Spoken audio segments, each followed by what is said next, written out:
So now what do I do? Well, I guess there's only one thing.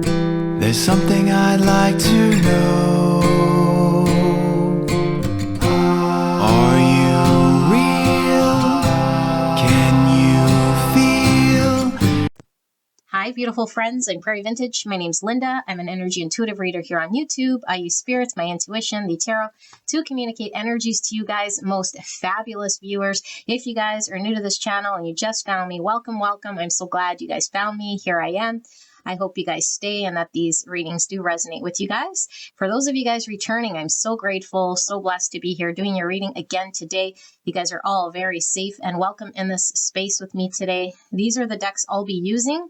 Okay, if you're interested in any of these decks, we will put a link right here. We as in me, so that you guys can go take a look if these are decks that you're interested in purchasing for yourself. I do a deck reveal for most of these for those enthusiasts who are into tarot as much as I am. Okay, so this reading, I will put a little bit of a trigger warning here, okay? We're looking at you and the person on your mind, and we're looking at what it is that you're not understanding about each other or trying to understand about each other and maybe don't know or can't see. Okay, so it's here in order to, this information is going to be provided in order for you to find a way to work through any misconceptions, any projections, okay, that you might be holding for this person, and maybe understand the projections and perceptions that they hold about you that might not necessarily be accurate. And so this is why I put the trigger warning, because people's projections and perceptions might be completely out to lunch. Okay, they have absolutely nothing to do with reality and all to do with their own veil, their veil of experience and their own sort of beliefs and all of that stuff that may or may not be based in reality. Okay, so if you are triggered, I say good, goodity good. And why is because now we've identified maybe, an area where you're needing to look at a shadow, maybe a trauma, maybe something here that is still sensitive for you to explore that might be unknown to you. Okay, and so as long as we have shadows, as long as we have blind spots, then we're susceptible to becoming challenged with people, So as long as we are aware of our own sort of shadows, our own projections and our own misconceptions, then we're able to work with people a lot smoother. Okay, but of course, if you're not prepared and heavily triggered, then you might want to come back to this reading or just go check out another reading altogether. These readings are intended to provide healing. Okay, to provide healing so that we can do what we can in order to be more understanding, compassionate, okay, more based in reality. And this isn't about daydreaming about a person in some distant future that's going to fulfill some sort of obligation for you, expectation. Okay, that's not what this reading's about. This is solely about what is going on within me and what is going on within that person that I can now understand a bit better, so I can navigate better. My conversations might make more sense, might provide more clarity, more direction, more harmony, more peace, even if this means, pulling away, or if this means becoming closer, whatever it is that Spirit wants to show in regards to the connection you came here about, okay? So that is a mouthful, but I definitely want you guys to know what sort of reading this is about, so we don't wander off here and get completely confused. So I will pull the three options, because this will be a 3-pile pick a card. Okay, and it will be like a you versus them, A versus B. You could be either A or B, crisscross energies. You might be on both sides. Okay, if there's mirroring, usually with spiritual connections, there's heavy mirroring, meaning you and your person might be experiencing similar things.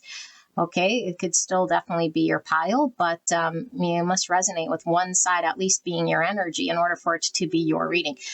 Okay, and as usual, this will be for those needing to hear the message. If it doesn't resonate with you today, then you can check back tomorrow or go check out the playlist. I wanted to thank all of those people who have subscribed to my membership. You guys are all so blessed, and I am so blessed to be here doing your reading. I'm so grateful and thankful for you guys. And for those of you guys who are unable to join the membership. I do certainly appreciate all of your likes, comments, subscribes, donations, purchasing the extendeds, however you contribute to my channel, private readings. They're all very, very much welcomed, and I'm so grateful to be here. Okay, so I will put the timestamp below. It'll take you directly to the section in which you're looking for, and I will see you guys there. All right, gorgeous angels, let's pull the 3 options, shall we? So these are going to be oracle cards. I'll be reading them intuitively. Okay, use your intuition to call you into whichever one feels right. All right, so for pile 1, we're looking at the person on their mind, and pile 1 specifically in regards to what they might not be understanding about one another. Option 2 and option 3, Spirit, for the 3rd pick. I hear sirens going on. I have 2 here. Spirit, should I take them? Spirit saying pull 1. Pull 1. I will pull 1 for option 3. Sirens going on outside. I don't know if you guys could hear that. Feel this one. Okay, so if at any point you're called to one of these 3, listen to your intuition. I just had a tower moment. All my cards went tumbling down. So I'll reveal these shortly, okay? But if you are called and pulled to one of these, then, like I said, listen to your intuition about it. Spirit's saying I need to pull 1 more for each of these. Okay, there's 2 cards that need to come out for each of these, but for the picks, we're only going to pull 1, so that's probably why 2 are coming out here. So, sorry, I'm just talking out loud. So I'm going to go back to this deck and pick it for each of these, but for the processes of pulling you into whichever pile, we have 3 options, okay? And throughout the shuffle, because I didn't include the shuffle on this video, I asked Spirit exactly what I was telling you guys in the intro, but instead of a one side versus a second side, it's kind of going to be all together. And then there's going to be channeling of energy. So you'll have to determine who you are, okay? But I'll try to delineate, one between 2. It could be blended if it's difficult for me to tell the energy, okay? But it's up to you to sort of attribute whose energy is what. But it's going to pull through the strongest messaging or energy in order for you to understand, because obviously there might be many aspects of a person we don't quite understand. Okay, so this could be one general area. This could be, again, a significant area of misunderstanding or misconception or projection that's creating conflict coming from both sides, because we're looking at both sides, how one person is sort of impacted by the other, and all the others impacted by the other's projections or misconceptions or ideas or whatever is going on. Okay, so beautiful people, 3 options. Let's take a look. Option number 1, we have these marionettes.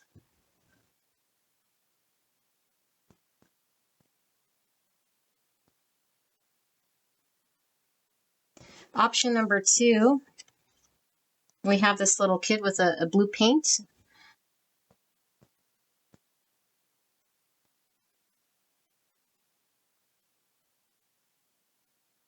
Okay, option number 3, we have another hand here, but this one has the intuitive eye.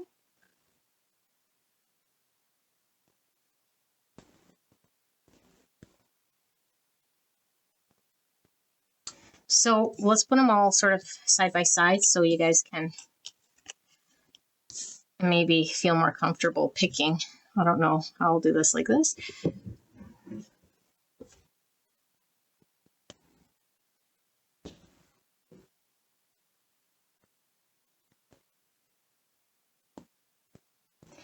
Okay, so sit with this energy. And then when you're ready, select from the timestamp down below. If you're having a hard time, close your eyes, open your eyes. You could definitely be drawn to multiple piles here, okay? Especially the way I'm going to read it, which is a blend of energy. We could have a passing, present, future state of energies coming through all 3. We could have different aspects. We could have things reversed. We could have different people even pulling through here if Spirit wants you to connect with that messaging. It could be you and your high self. I don't know. I don't control how it comes through here. My intention is the person you came here about. Okay, we're not understanding or fully getting for whatever reason. Okay, so sit with this and I will see you guys at your pick.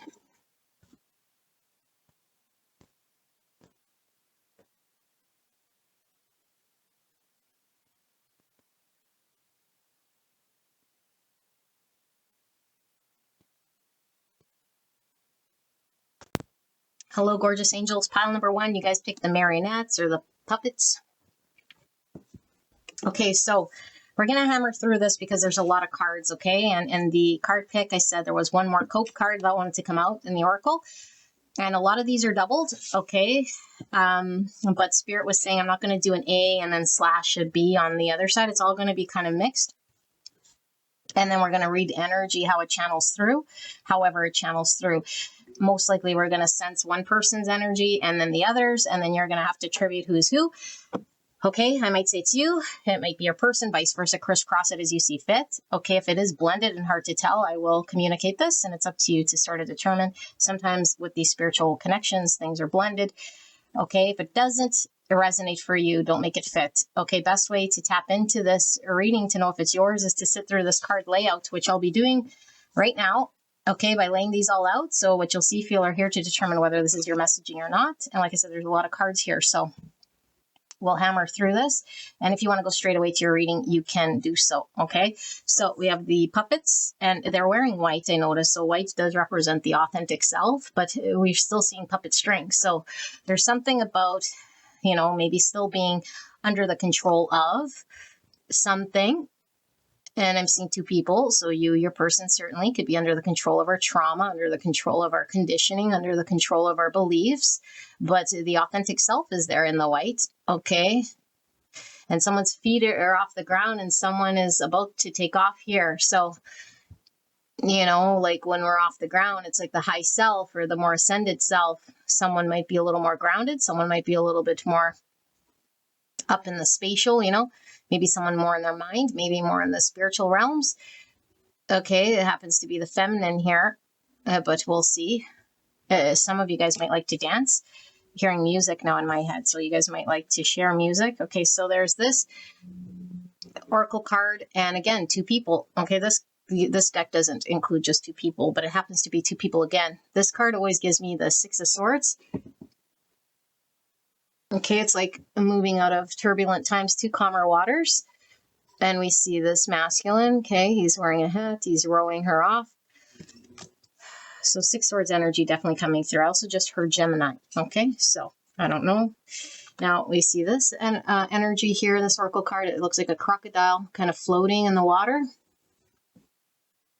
So crocodiles could symbolize, you know, like we're guarded potentially, and like our emotions could run very deep, but we might not allow anyone to sort of get close. Okay, it could be defensive, could be things just right on the surface that are sort of, I don't know, irritating or about to go on offensive mode. Okay, you see trees. Trees could definitely talk about stability, security. These ones look like fall time. Okay, so fall time could talk about transformation, release. I'm getting Scorpio energy. And then we have this oracle card here, which looks like someone looking at a dump truck with the tusks. Okay, it's like the tusks of an elephant being carried away. So this is actually prohibited to, you know, like kill an elephant to take its tusks here. So I don't know if this person is doing something illegal or something like this, but those tusks are used in all parts of the world as sort of a, well, like a hot commodity here, you know, and it's like filled and filled, but there was a lot of damage done to the elephants here. So I don't know, is this person like watching what they did or allowing something to get away with it or not knowing what to do about it? Maybe even like something here is not right, but I don't know what to do, or maybe forced to do it or go along with it. I don't know. Okay, interesting energy. Let's see if we have any more of these little ones so I can just stack them sort of there. Okay, we have extremism. Wow, so this could definitely be extremism here. Look at all the tusks just piled up. Okay, so we have Mercury in Mercury in Scorpio. Okay, we were feeling Scorpio energy from here. Number 8 is Leo, 8 is Aquarius as well. It's 2 people again. And what's happening? It looks like he's trying to overpower her with something. the paper and more tree energy there. He's wearing blue pants. He's wearing pants. You know the saying I'm hearing, who wears the pants? I feel there's something about control as well. And he looks like he's trying to control her. Oh, see. And this bird is kind of swooping in here. And we have quarrel. My goodness. So again, two people face off. Number 4. 4 is Emperor energy, which again, that controlling energy could come from the shadow of the Emperor. So we have Aries, more Scorpio. Okay, because that is the card of the death, which you are feeling transformation with the full time here. And so 4 is all about structure, foundation, stability, planning, material reality, and problem solving. And so if we have quarrels, there's a need for problem solving. Okay, so we have Mars in Cancer. All right. Interesting. And then we have deceit. All right. Honesty is the bridge to authentic connections. Remember I said something about authenticity needing to come through here? Okay, so we have lies, deception, and fraud. Now, this is 7 swords. Okay, so deception could be withholding.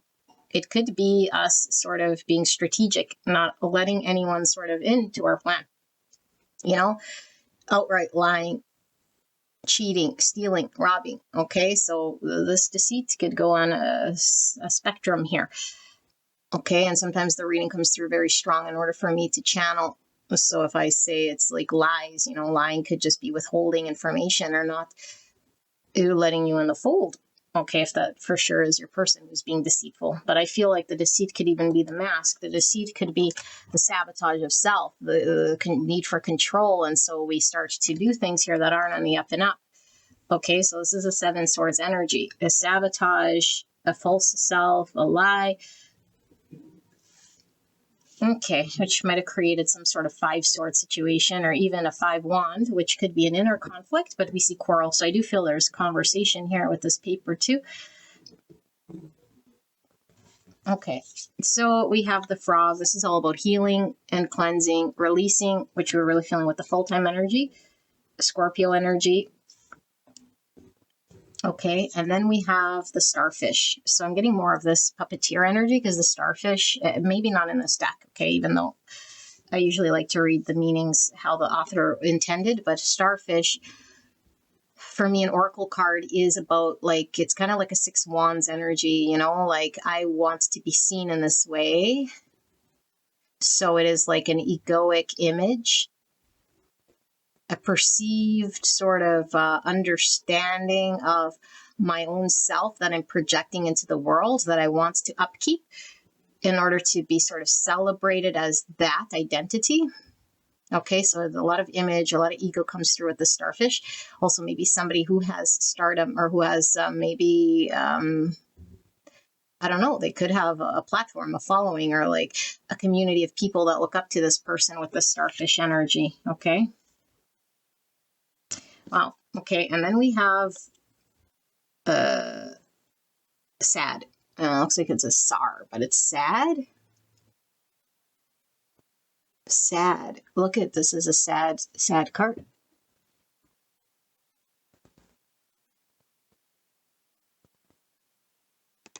All right, sad.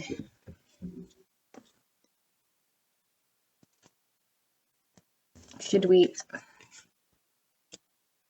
do this? I think so, because I don't know how many cards I have here. Okay. Feeling some Aquarius energy coming through with the star and the stars. Okay, and then we have loyalty. 84 or the number 6 and 3. Okay, 6 is lovers and devil. 3 is empress and hangman and world. So we have the Gemini, Capricorn, Taurus, Libra, and Pisces here coming through with this loyalty. So we have solar plexus energy serving the collectivity, commitment, respect, devotion, faithfulness, hope, provider. Type 3, the achiever, emotional center between appearance and authenticity, which is really feeling with the starfish, they need to be more authentic here, but there's some sort of loyalty potentially to the image. Respect's the opposite of this deceit, you know. This ability to be loyal is the opposite of this deceit. Serving collectively, are we serving ourselves? Are we serving the collective? Okay, maybe someone's devotion is in question here. I see 3 people. Okay. So more yellow, lots of ego, lots of solar plexus. So 66 is a master number. And this is service as a source of joy in which one pours from an overflowing cup, not martyrdom. Does seem to be a martyrdom here. Okay, but we always make martyrdom about the community or why we're doing it. Meanwhile, there's something deeper than that. Okay, and it's really to fulfill something within ourselves that might seem like it's missing or a need for control, but it's dressed up. So this could be this deceit. And look, betrayal, deceit. Wow, and I don't pick these, okay? I just shuffle. I haven't even looked at these. So it says initiatory ordeal, stress level, betrayal, altered exterior image, exactly. Falsehood and lies, failure, humiliation, social decline, career and activity. Type 3, the achiever, emotional center between appearing and authenticity. Another 3, like I said, is the Empress, Hangman, and the World. So World can talk about closures, like successful closing out of major cycles. Okay. Also, some of you guys might have met online. This person could have an online presence. Okay, there could be distance between you and this person geographically here with the World. Okay, it doesn't necessarily have to be, but it's specific messages for some of you guys to give you guys confirmation this is your pile. Okay, so Pisces, Taurus, Libra energy. And then 3s, because the 3's coming out strong. So 33 is a master number, reproduction, creativity, humor, Christ consciousness, joy, harmony. 3s are about growth, relationships, initial success, communication, and self-expression. Okay, groups and fun. So like 3 cups sort of energy, which we're getting from these 3 people.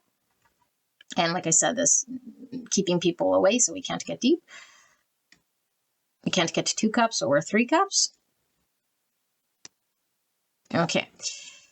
Autonomy, 92 and 2. So 2 is about balance, duality, choices. High Priestess, justice, judgment. We have Pisces, Libra. Okay. Autonomy, listen to one's own needs, self-acceptance, self-respect, independence, true dedication, ability to receive. Type 2, the helper, emotional center between giving and receiving with rational qualities. So what is this? This is, like I said, if we have self-acceptance, no need for this image. And we have self-respect, we don't need to put up some sort of charade here, okay? True dedication. And then we had loyalty and respect. Okay, and then what we're putting out into the world here. An ability to receive. Now, we can't receive if the false self is sort of masquerading as the self. Okay, so we have root chakra here with all this red. And we have negative reinforcement pattern, 36, or the number 9. So 9's about fruition, completion, fulfillment. Okay, it's also Hermit Moon energy, so Virgo and Cancer. Pisces as well, I'm getting with this moon. Negative reinforcement pattern. Okay. Interesting. And then we have blinding optimism. Wow. 57. Or the number 12, more Hangman, more Pisces.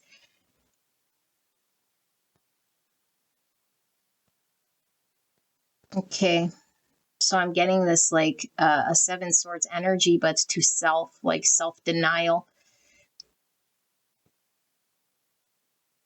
Okay, and then we have Pluto, so Scorpio energy. This is the shadow self. This is the darkness that we might not be connected to, you know, the destructive self.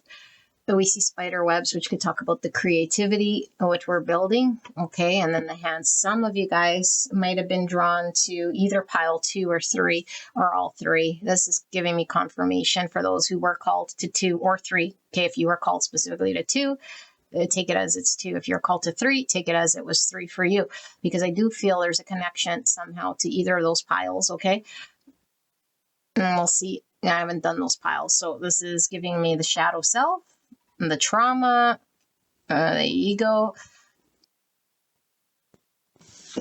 Okay, 10 again. So we're getting world energy just because, I mean, I know the world is 3, but ends of cycle, you know. This is like 10 is all about completions. It's also transformation, which you're feeling with the Scorpio energy. Okay, 10's also sun, which is clarity, certainty, enlightenment. It's joy. Okay, 10's also wheel of fortune, which could be like the universe sort of intervening, divine guidance here. The hand could talk about our ownership, accountability, doing things here. I'm getting Aries energy as well as Scorpio energy. Okay, so we have the poet, 7. So we have Cancer energy, Pisces energy coming through. It's giving me Knight of Cups. It's also giving me Chariot's Tower energy here with the poet. Okay, and right under this blinding optimism, because this Knight of Cups could be really sort of in the fantasy of feels, you know, but nothing might get grounded here. Okay, and then we have Mars, Neptune. So Mars is the ruling planet for Aries, Scorpio, which you're seeing a lot of here, and that's this hand energy is feeling both the Mars and the Aries and the Scorpio. Okay, and Neptune is that dreamy energy, which is feeling with the Pisces here. 42 or the number 6, Lovers and Devil. I'm gonna sneeze. So Lovers and the Devil, Capricorn, Gemini. Okay, and we have Uranus, so lots of Tower, lots of Judgment energy here, unpredictable. The deconstruction of the false self here, awakening. Okay, 59. What is that? 14. So Temperance, Sagittarius energy, and 5, which is Hierophant energy. Yeah, so Hierophant is what our traditions, our values, how we live our life, our beliefs, our higher levels of commitment. So what are we committing ourselves to? Are we martyring? We're feeling that martyring energy with the 66 we were seeing. Okay, so something like this. We have Obsession, release the chains of thought and free your mind. And it says something here that I can't read because of the writing. Fixation, compulsion, and preoccupation. So heavy Devil. Okay, Devil is Capricorn energy, and we were feeling the Devil with the 6s we were seeing. We see 6, we see 6, we see 6. And there was another 6 somewhere here. I don't remember where. Here? No, I don't know. There was a 6 somewhere, though. Okay. Yeah, right there. Okay. So, Scorpio. Yeah, lots of Scorpio here. I'll let you guys kind of look at this. Addictions, which is devil-y energy there. Okay. Obsessive, which we have obsession here. Okay. So take a look at this.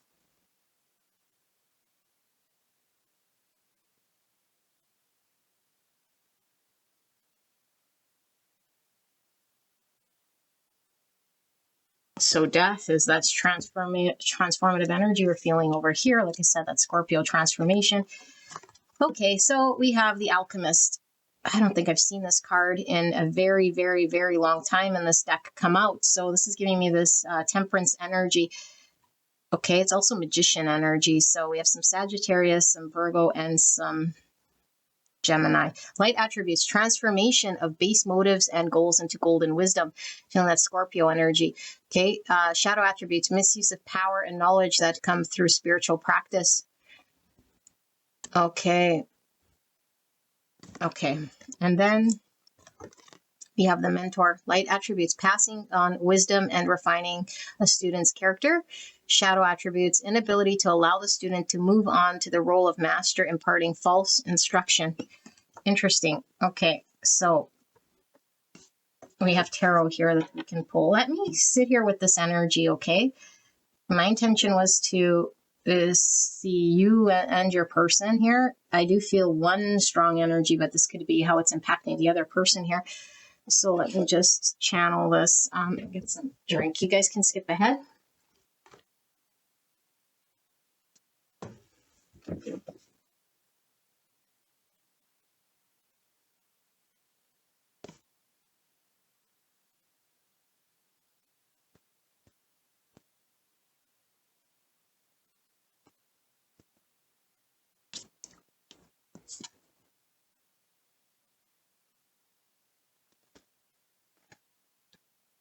Okay. Beautiful people. Your role to me is a little bit unclear here. It might unpack itself, okay? Only take messages, obviously, that resonate for you. I am feeling a lot of your person. Now, it could be you, just switch roles if you see fit, but I'm going to read it as your person. And because this is about the misunderstanding or how we're sort of seeing it, and trying to see this maybe from a different sort of perspective so we can gain clarity and understanding, okay? So there's an energy here, you and your person are in it sort of together. Okay, so I think the first major misconception is there is them sort of with their problem. Now, this isn't saying take on other people's problems at all. In fact, the martyrdom was coming through here. And so we might be martyring. Only you know if you're martyring or not martyring. Okay, if you don't know, martyring here is like we convince ourselves that what we're doing is for a higher cause or for the serving the collective, meaning whoever's involved in this thing, me and them, or the greater good of all. Okay, all who, because I feel like the martyring that is going on in this connection, this might jump around from place to place, okay, because I don't know how it's going to channel, but the martyring that is happening, because there is martyring happening, and I do feel it's for sure on your person's side, or the person that I'm mostly reading.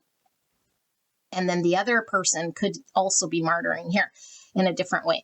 Okay, so one person is martyring themselves in a situation that I think doesn't include you. Okay, it doesn't include you, and it doesn't make you feel good. You feel left out, and they're martyring themselves because they're telling themselves that this is for the greater good of all, and dressing that belief up this way. Okay, because it gives them a sense of the thing that's in their shadow that they're needing to fill and look at. Okay, but the thing that they're needing to look at and fill does not come from this martyring or this external action that they're taking. Because I think that they're committing themselves to or staying in a situation that isn't for their highest good, nor is it allowing this person to expand and grow. So it could be as simple as, I'm refusing to move on and grow because it's uncomfortable, and I know here at least I have some form of control. But I won't tell myself this, and I will dress this up as I am doing some sort of heroics here. Okay, or like the people that I'm coaching or the people that I'm invested in or involved with, I am the role model. I am guiding these people to a greater sort of thing. Okay, out of my love, out of my devotion, out of my dedication. Okay, but there is a need for this person to sort of tap into, oh, I'm getting this weird sort of thing on my head. That was weird. It's very weird. It's almost like entering some sort of like energy field. It felt like when you see a water wave and it kind of ripples out like woo, woo, woo, woo, woo, like my head felt like weird. Anyway, might be telling me something. We'll see. So this person's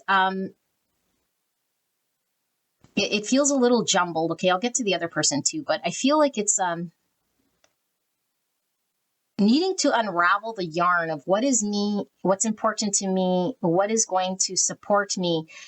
How do I find balance within me that isn't wrapped up in attaching to other situations or people or things like this, okay? I'm seeing Chariot here with these two horses. Chariot is about balance and integration of shadow. This person's shadow here is requiring them to be honest with themselves. But this person isn't being honest with themselves in the way that they're acting, and because their actions are in line with upkeeping the story that they're telling themselves. Okay. And I feel like you and this person, obviously aren't going to have a smooth sort of move forward here until this person can resolve this or see this within themselves. Now, I do feel like maybe what we're not seeing yet, okay, is the unfolding of this person and how it is that they might be this quarrel. I feel like obviously it's you and this person having friction in this connection by it not moving. Now, it might not be actual arguments. Okay, it might just be like friction, understood friction energetically, that this person can't move forward because I have this other thing here that needs to be healed. Okay, there's a part of their world that needs to be released and healed. Okay, and so this person has a lot of what you're not seeing is inner conflict, I really feel. And I feel like they're really sort of now, if they were before, I don't know, but now is like challenging their own self. And so the ego is being shown to them. And this egoic identity was something that was always something that was propped up because this was the identity they created to be of service or to appear in a certain way, to appear like the whatever, the peacekeeper or the provider or the person who's needed. Okay, but there is this energy now of like them sort of being open to the fact that this might not necessarily be in line for them. Okay, but I feel there's still some sort of resistance. There's still some sort of in denial here. There's still some sort of pushback. Okay, and I do feel like this person is almost like, it's very overwhelming here because I feel like this person's been in this role for some time. And over time, there's been a lot of things that have unfolded. And that includes things between you and this person. Many instances where maybe this person disappointed you or like did certain things that went against and maybe their truest calling or this connection. And now it's like overwhelming to look and admit that all of this pile up of action and stuff has been, one, maybe not aligned with the greatest honest thing. And it's overwhelming because there's a lot in how do I undo this? So there is a lot of baggage, you know, within this connection based on all the action. And then there is the baggage of what they were dealing with in the first place. So this person has an ego identity and they are being called to elevate to a higher version of self, okay, or ascend, whatever you want to call it, to a higher version of self that's more in line with the authentic self. I do feel that this person is being guided by you, okay, unless you're obviously this person. Okay, you, the other person that I'm reading here, which I'll read as you, because I do feel like the other person, which I'll read you, is also being called to come into their authentic self and be in line with truths.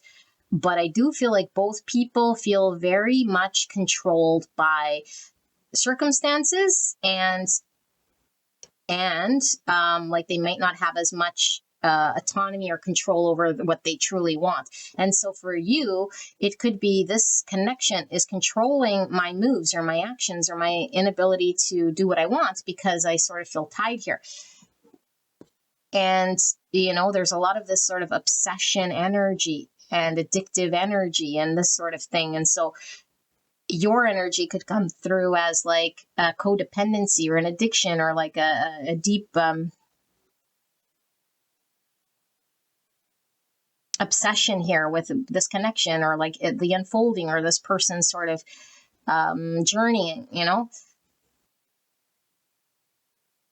And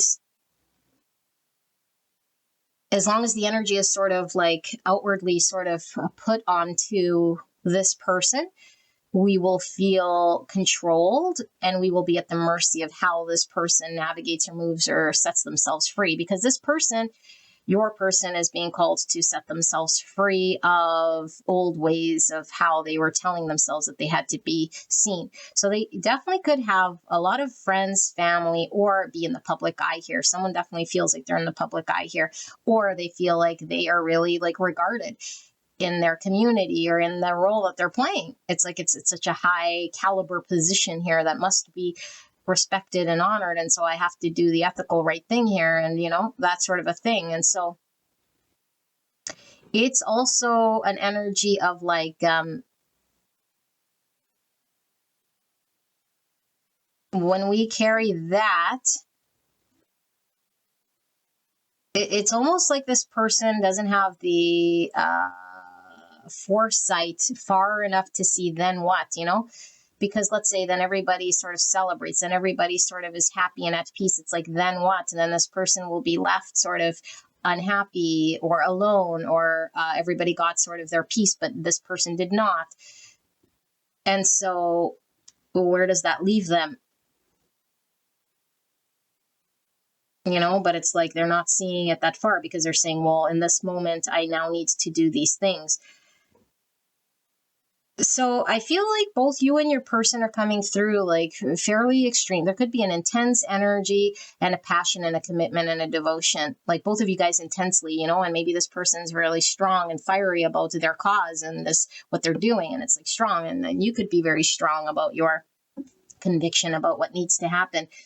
But I do feel like this person could definitely be overpowering you with their energy and their need for control. And so that is what's overpowering this connection.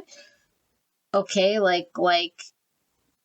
so even though you might have like involvement here, because it does take two, it's like, but this person's shadow and this person's need for control is really like over sort of powering. And it could be that this person,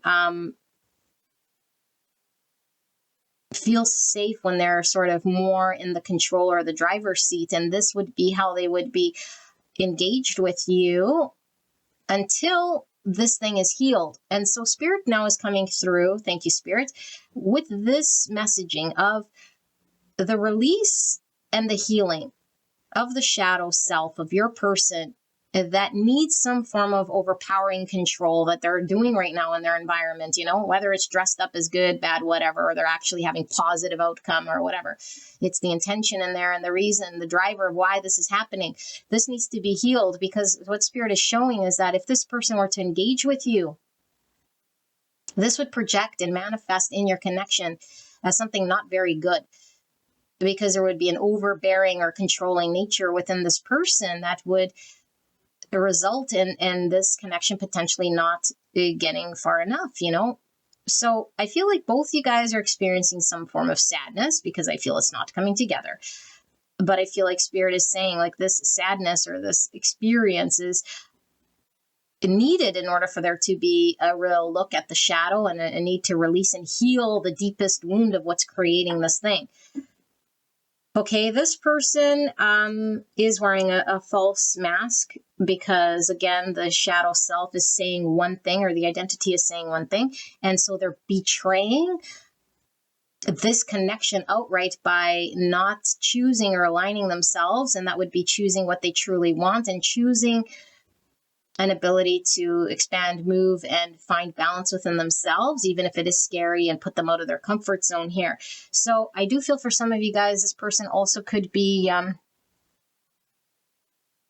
there's so many little things that come through here. Okay. Some of it could be like addictions and addicted to fantasy, or like not getting real about this connection, keeping it sort of in the 5D, and, distracting self, and like trying to cope with this because they're choosing the other road. So it's like, because of this, I got to cope with, I don't know, numbing myself or distracting myself or something like this, because there is something coming through with addiction. Okay. This person could have outright, for some of you guys, lied to you. Definitely for all of you guys, there was like a withholding, and not being in line with the authentic self. So how could they be honest with you? So suppression, withholding, non-acceptance of emotions and feelings, and then being defensive. And for a lot of you guys, I do feel like this person hasn't let you guys in deep enough to connect to that part of themselves emotionally. And I feel like this person might become very defensive and guarded like this for a very good reason. Now, what's also coming through is that there is a period of transformation here. there is a release, there is a natural organic shedding of the false self or the part of self that can no longer sort of carry this forward. Okay, and this is a process. And I feel like as this sheds, this connection moves out of this difficulty into calmer waters, and you're a part of this, okay? But I really feel like this is sort of being like, although I felt like you were sort of the spiritual leader here with the ascension and sort of guiding this person to become a better, higher version or more ascended or more honest or authentic version of themselves, which is great. So that is sort of a movement of energy, right? Because the false self sort of falls. I feel like the tangible 3D practical connection itself can move out of difficulty, but that is driven by your person. And so they're sort of leading or guiding. Okay, without this person leading or guiding, then this connection could stay in the 3D and the difficulty, and the challenge. And so it's so funny how spirit does this, spiritual things are very paradoxical, because although we say, okay, divine feminine leading, we always think leading one's ahead and one's sort of behind here. It's like maybe in the spiritual realms and maybe in the shadow work of the ascension process. But when it comes to who's really leading here in the 3D, it would be the divine masculine, which I feel is your person, because I do feel like this person is sort of dictating the pace and how quickly you guys can sort of come out of this energy. And you are coming out of this energy because I feel, again, there's this organic shift and this release, and this, as this person heals, as this person sheds this part, there is this moving forward. I feel like this person puts a lot of weight into how they appear. And so this could definitely be someone, it's not, is my hair combed good, or is my, do I have broccoli in my teeth? This is more about how people see me, because this person might have like a boasted maybe way of how they think they need to appear. It's like I see myself as this image, and now I need to upkeep this sort of image. And I don't think there is any sort of internal sort of drive here that comes from a desire to do this. It's not a real true desire to upkeep this. It's more of a survival mode of an upkeeping of this, because when there's an admittance of what truly is, then there's seeing through the damage that's been created and the pain.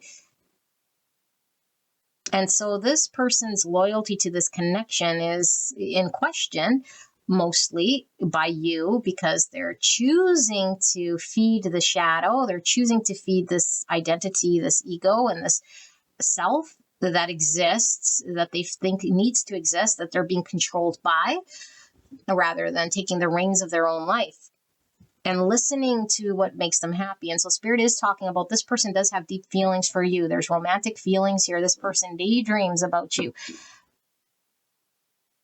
Okay. I think this person also has an unrealistic sort of idea of how they have to appear and be for this connection, and just about themselves in general in order to have success. And as long as they carry that sort of understanding or that idea, then they can't trust themselves to move forward or to allow themselves to be their true self, because what if it doesn't check the box or fill this thing or do the thing? But that thing is just a thing that they're telling themselves that needs to sort of be. So I feel like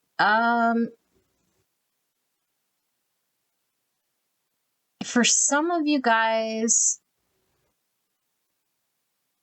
there might be only take this if it resonates, but it is coming through, because I was feeling that martyring energy, and we could be sort of supporting this person's false self identity, through this negative reinforcement by addressing it.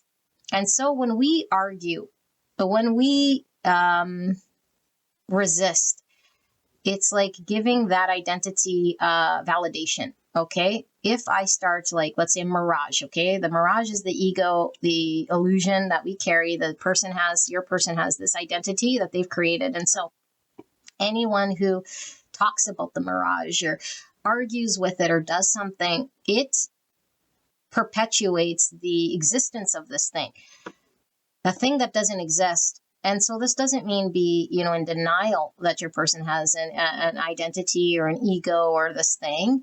But this means if you're energetically sort of reinforcing its existence, and this doesn't have to mean enabling, saying, oh, it's good and you're right. Okay, that's justifying it and enabling it in a positive way. But a reinforcement could definitely be like, especially this negative reinforcement pattern, it could definitely be like every time this person goes into their shadow or isn't loyal to me or does that thing that they do that's makes you sad or makes you feel like they need control or like is feeding some sort of egoic thing, I feel like you react in a certain way. Maybe you pull away. That's a reaction.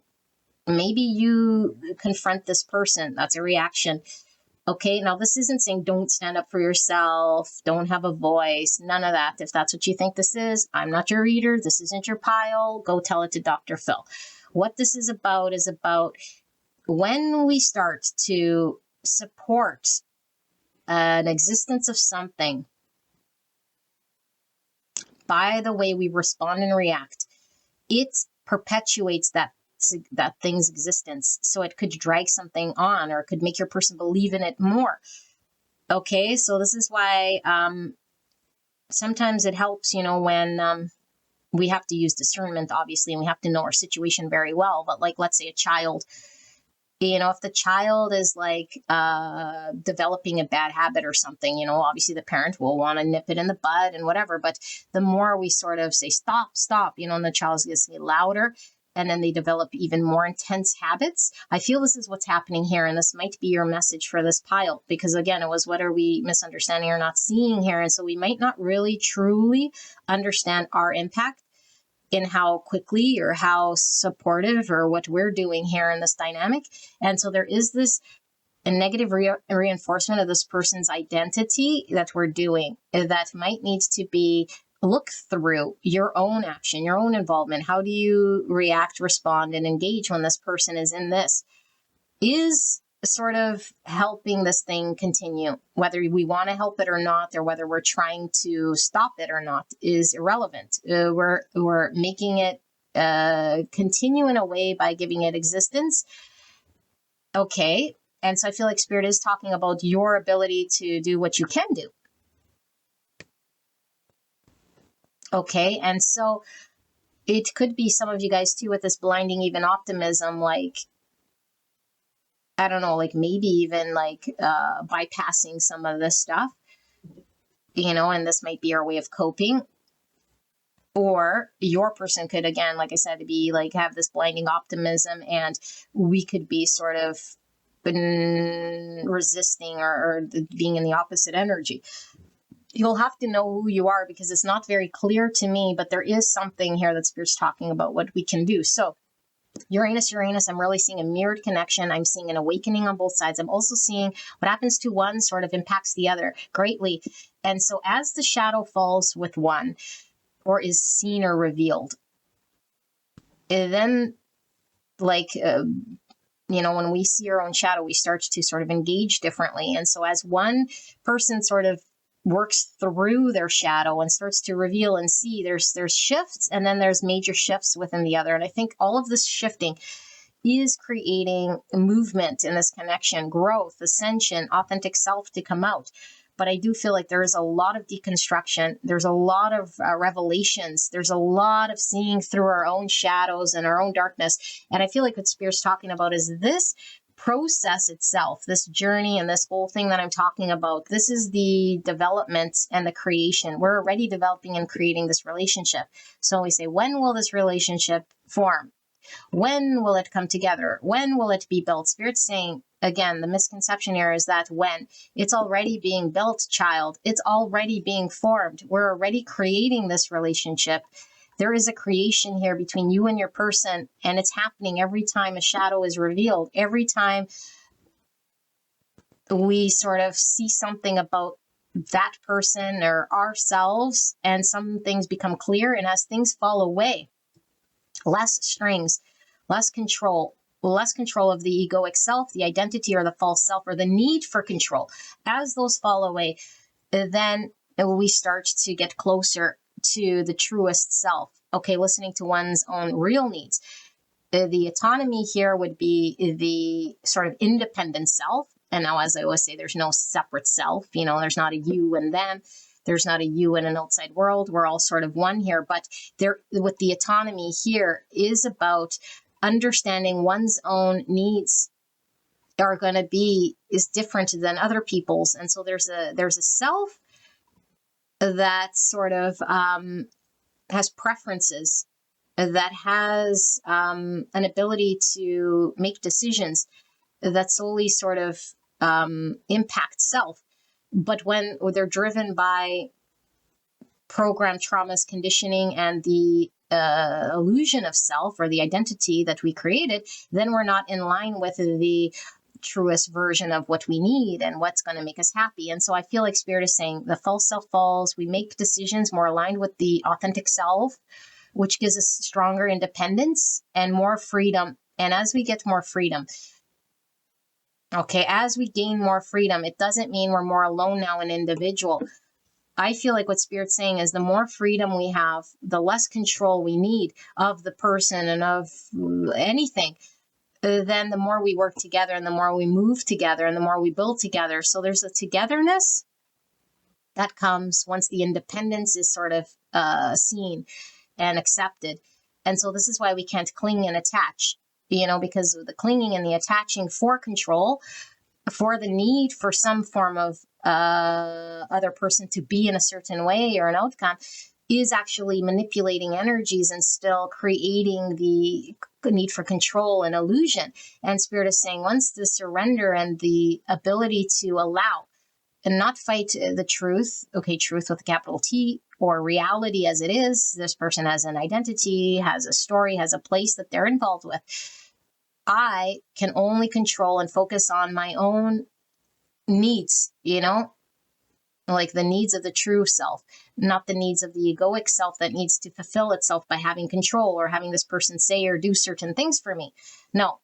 So there's a need to respect self, one's own fulfillment, and focus really on the authentic self. And I feel like you are closer aligned with the authentic self as your person sort of navigating through maybe a deeper shadow or a darker shadow, but there is still shadow within you. I mean, there's shadow within everyone, but this shadow, I think, that's still within you is like how you engage in this connection. And Spirit's saying, focus on the authentic self, the freedom of self, the individual self that can move you forward, and this person will follow. There is something here about working together and finding balance, but only when it's found within self and surrender and acceptance of truest self. And so I feel like, there's a guarantee here of something working, like you guys working together, but something like coming together that only you and this person can build with this spider web and this alchemist. But the alchemist is one. And I feel like you're the alchemist and your person's an alchemist. And together you guys create the alchemy, and the building of something that only you guys could build sort of together. But you have to be the developed alchemist. You have to be the graduated alchemist. So to get there is like an independent thing. It's like when I go to school for knowledge, it's like I invest in that for myself, for my knowledge, for my wisdom, for my growth. And then I become the graduated person with that degree, with that alchemy. Or I become the alchemist. And so I feel like Spirit is saying you're becoming the alchemist and your person's becoming an alchemist. And until you guys are sort of at that stage, I mean, you're always alchemists because you're creating your realities and manifesting, but there's a certain alchemist level, a certain level of development and balance that one must be in order for Spirit to say, now's the time to sort of bring these two together. And we don't know what that looks like because, again, this is divine timing. But Spirit is talking about the sooner we are able to accept reality, and even the things that might need to fall away that are difficult to accept, even if this means this person's shenanigans or this connection at some point in time, these shifts, these realizations that come, we don't resist, because we might feel very sad and we might have a lot of highs and lows here. Spirit is also talking about, for this connection, I feel like we've gone through a really low point here in this connection. Okay. And I do feel like, I don't think we could go back to where we were, whatever we experienced. I think that's water under the bridge or an experience that has happened. But I do feel like Spirit is saying there's still sort of more here that is unfolding, but that you are prepared. And all of this is a healing process. And really, this ascension is all about healing and releasing more than it is about anything else. Obviously identifying, observing, being honest, but releasing, deconstructing, and not attaching.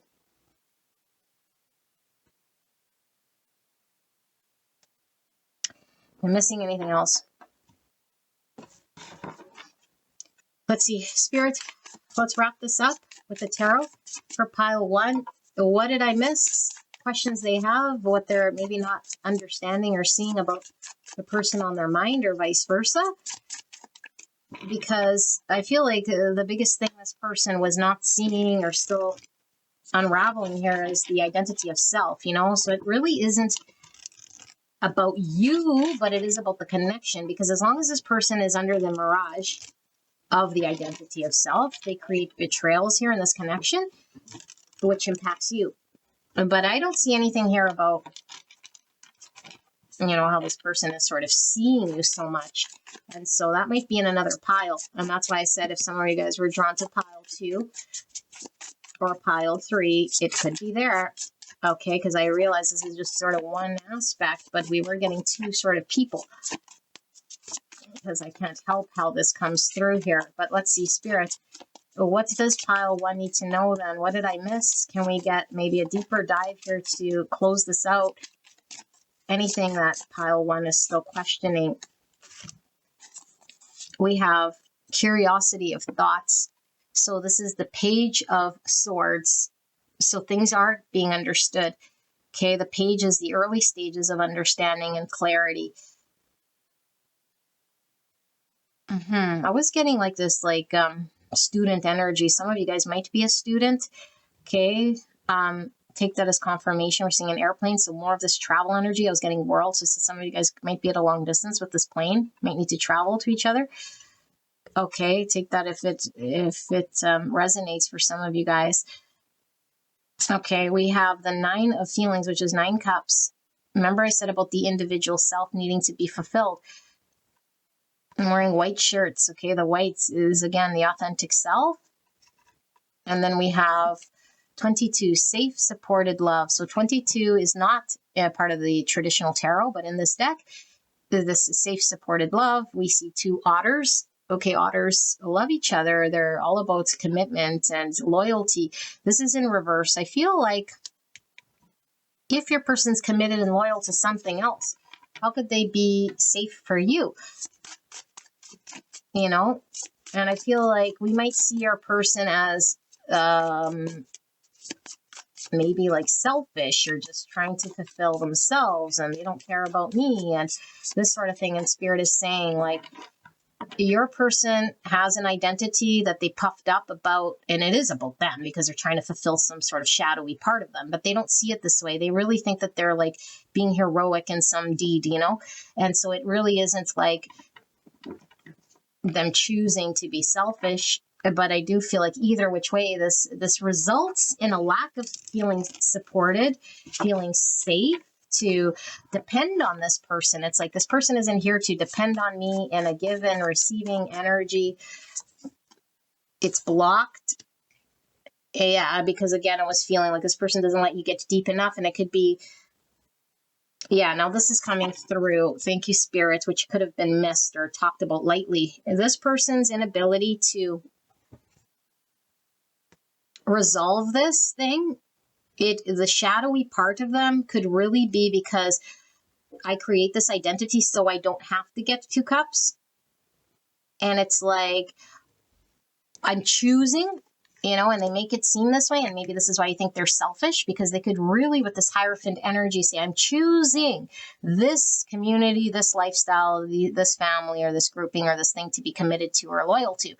And then you think, yeah, they're conscious. They're saying they're choosing it. It's hurtful.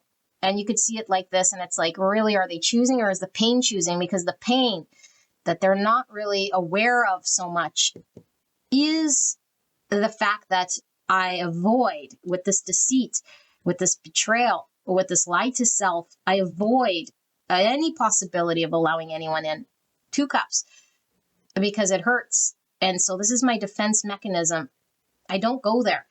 And so I build up this other identity, this identity of needing to be more martyred for the greater good, or stay put where I am. But wherever they are, it's at the expense of their own emotional fulfillment. This person isn't emotionally fulfilled. And I feel like what Spirit's talking about here as well is like, after experiencing this connection at whatever capacity, because there has been a history here of a build, this person will now be able to see through the mirage. How? Let's say all our life we lived looking at a mirage and being told that that's reality. We would believe it to be real. The minute we experience a real building, a real pond, a real mountain, we now know what a mirage is.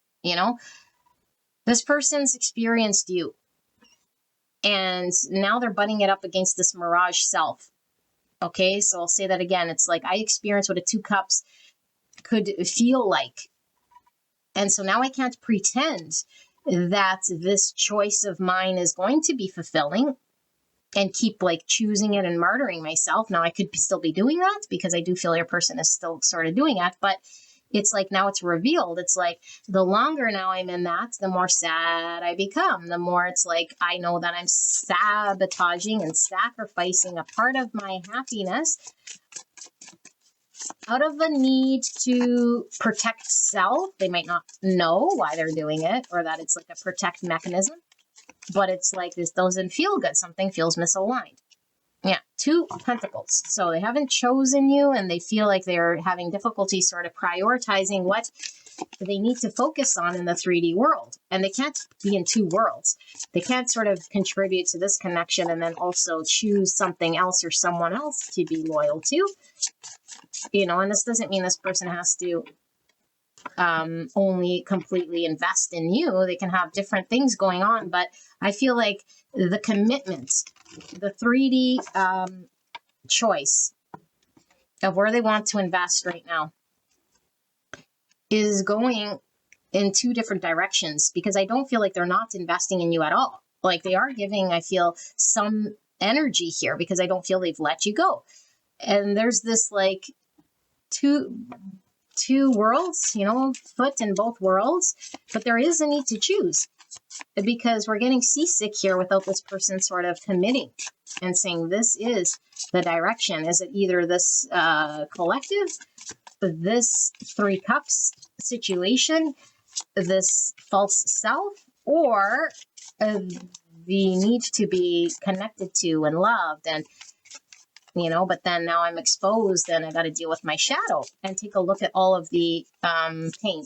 Because like I said, there's like a looking at all the pain and the baggage that has transpired because of this shadow, because of this way of engagement in the past with you, past in their world. The older this person is, or the longer they've been in this sort of shadow, the more trunks we have here, or whatever. No, trunks, tusks.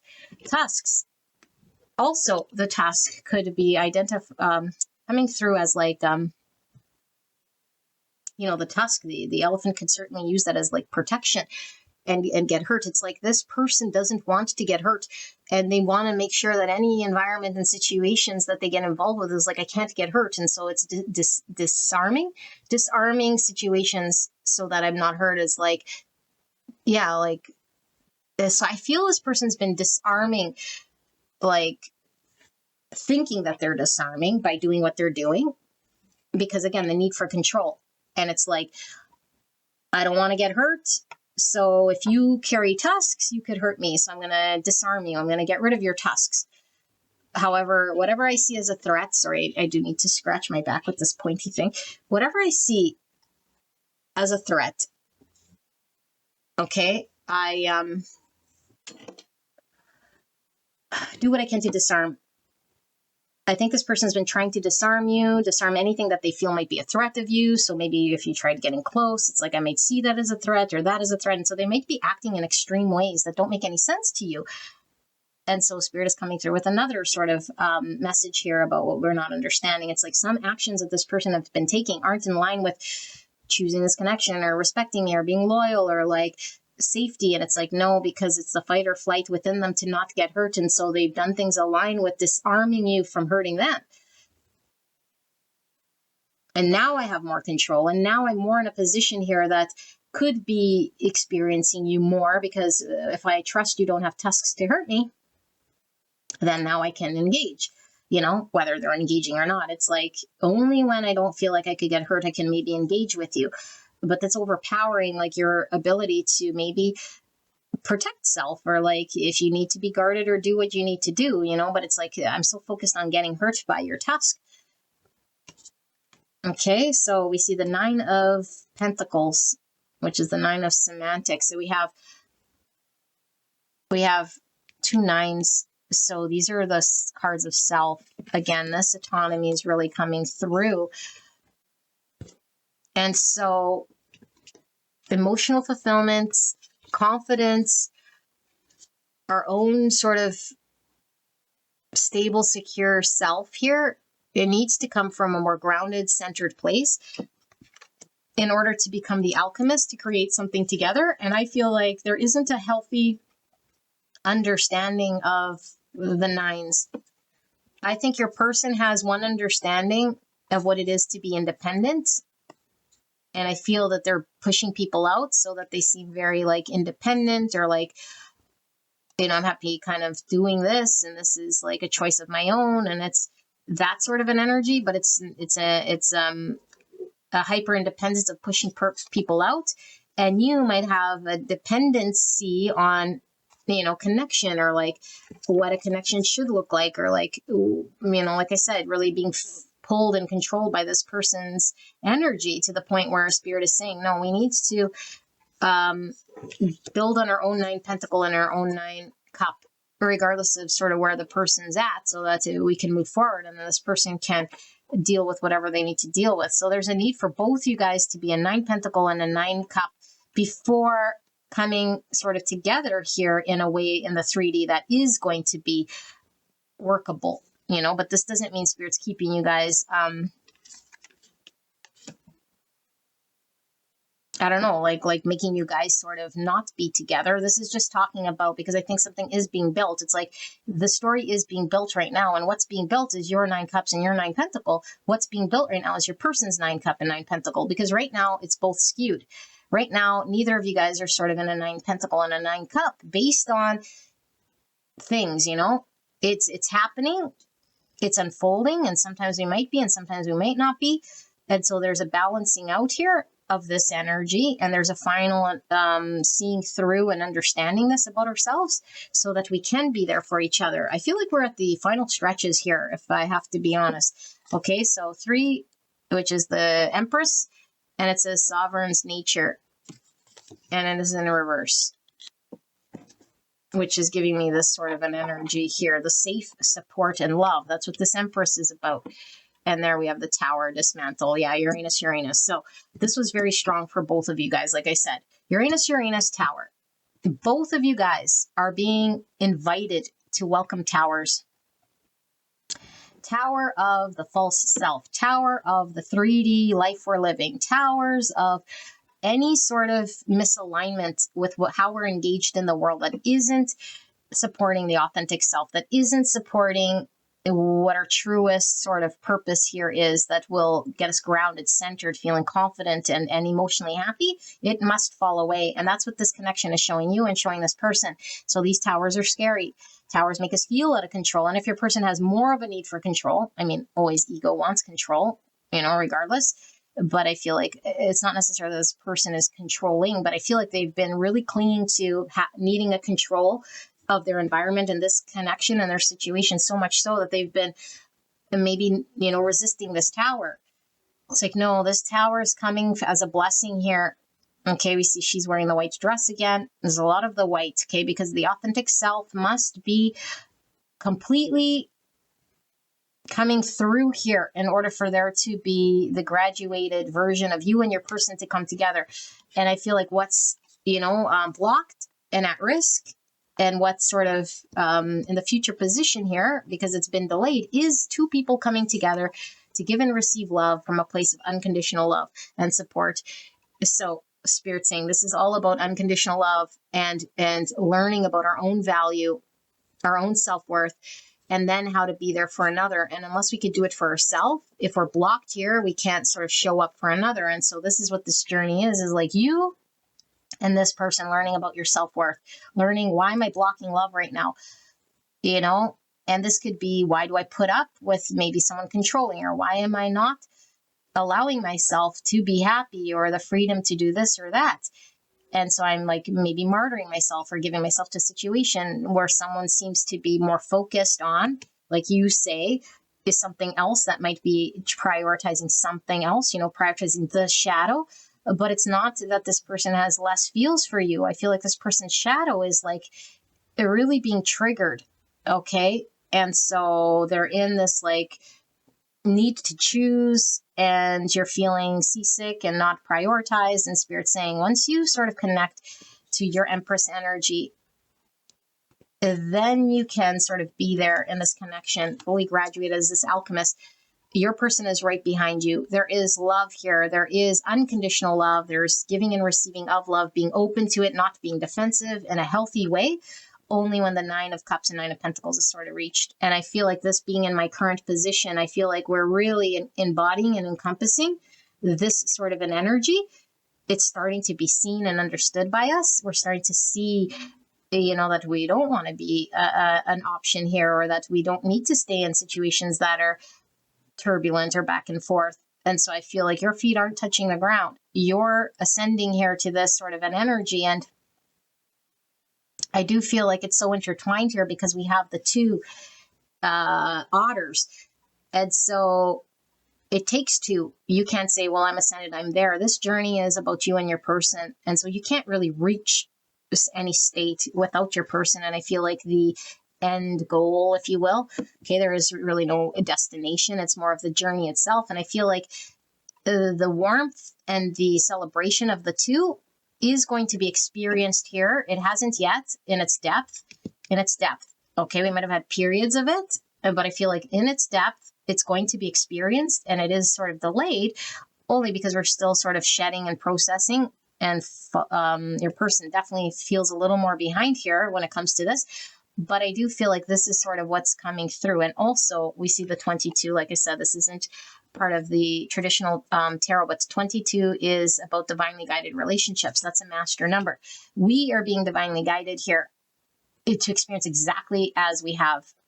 And so that the false self, the egos are falling, and the building of something beautiful. And so this spider web is the building of these 2 people trusting each other, supporting each other, but not from a place of ego, not from a place of what we've always carried before, where we need to defend and protect ourselves, and it's superficial or surface or still like covering up some form of shadow. Well, we see through it. We see through the false self. We give up our need for control, or like disarming others because we feel like we might not be safe.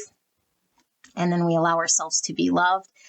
Okay, only through seeing what's not working. And I feel like this person is being shown what's not working. And so they are going through a tower moment right now. I feel shedding a lot, healing a lot. And in the meantime, in the 3D, we might be feeling like, things aren't really solid or grounded or stable just yet. Or at least we're coming out of this sort of an energy right now, but it might not impact us as much. Might not feel as back and forth, or that things are starting to get more grounded. Okay, so beautiful angel, this is your reading. If you're called to another pile, I will see you there. This was a very long reading, but like I said, some of you guys might have been called to 2, some to 3, and I will see you guys there. All right, bye-bye. Hello, gorgeous angels. Pile number 2, you guys pick the child with the blue paint on his hand. It does look like a boy. So this part might take a bit, okay? So I pulled the extra card, like I said, in the pick a card that there were 2. Most of these came out in 2s, okay? I was going to do a you versus them, like I say, but the spirit wanted me to sort of put them all out and then channel what comes through, okay? So I don't know how many energies I'm totally going to be seeing, but I will be delivering the message as I see fit. So attribute whose energy is who. I might say it's you and it's your person, vice versa. You can switch it, okay? You can swap it how you see fit, but don't force it to fit. Best way to know if this is your pile is to sit through this card layout, okay, which might take a bit, or you can go straight away to the channeled message, okay? But the card layout, you can tune into your intuition. What you'll see, feel, or hear to determine whether this is your pile or not. Okay, so let's get into it. So we have this oracle card, and it looks like 2 statues, and one looks like it got broken.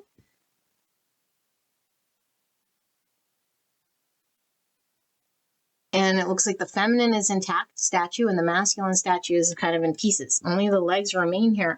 It's in the background. I don't know. It's a structure or building. It looks like it's buried in some sort of, I don't know, something. Okay, and then this child with the blue paint. Well, blue can talk about authentic expression, okay? Hands could talk about accountability, taking action, being responsible. Okay, and then we have this oracle card, and it looks like some sort of a tractor weeding through the jungle. So an overgrown jungle, and then sort of maybe leveling out the ground. Kind of what we do before we build a home. We sort of have to clear the land. There's a lot of foliage here, okay? And then we have this grizzly bear, and it's looking at this birch tree. So bears in the Lenormand can talk about the boss, someone stubborn, someone needing control, maybe overbearing, okay? Aries energy comes through with this boss energy, or boss with this bear energy. Okay, let's keep going. We have the shark. Wow. So shark could definitely talk about someone who is also like, could be this bear, you know?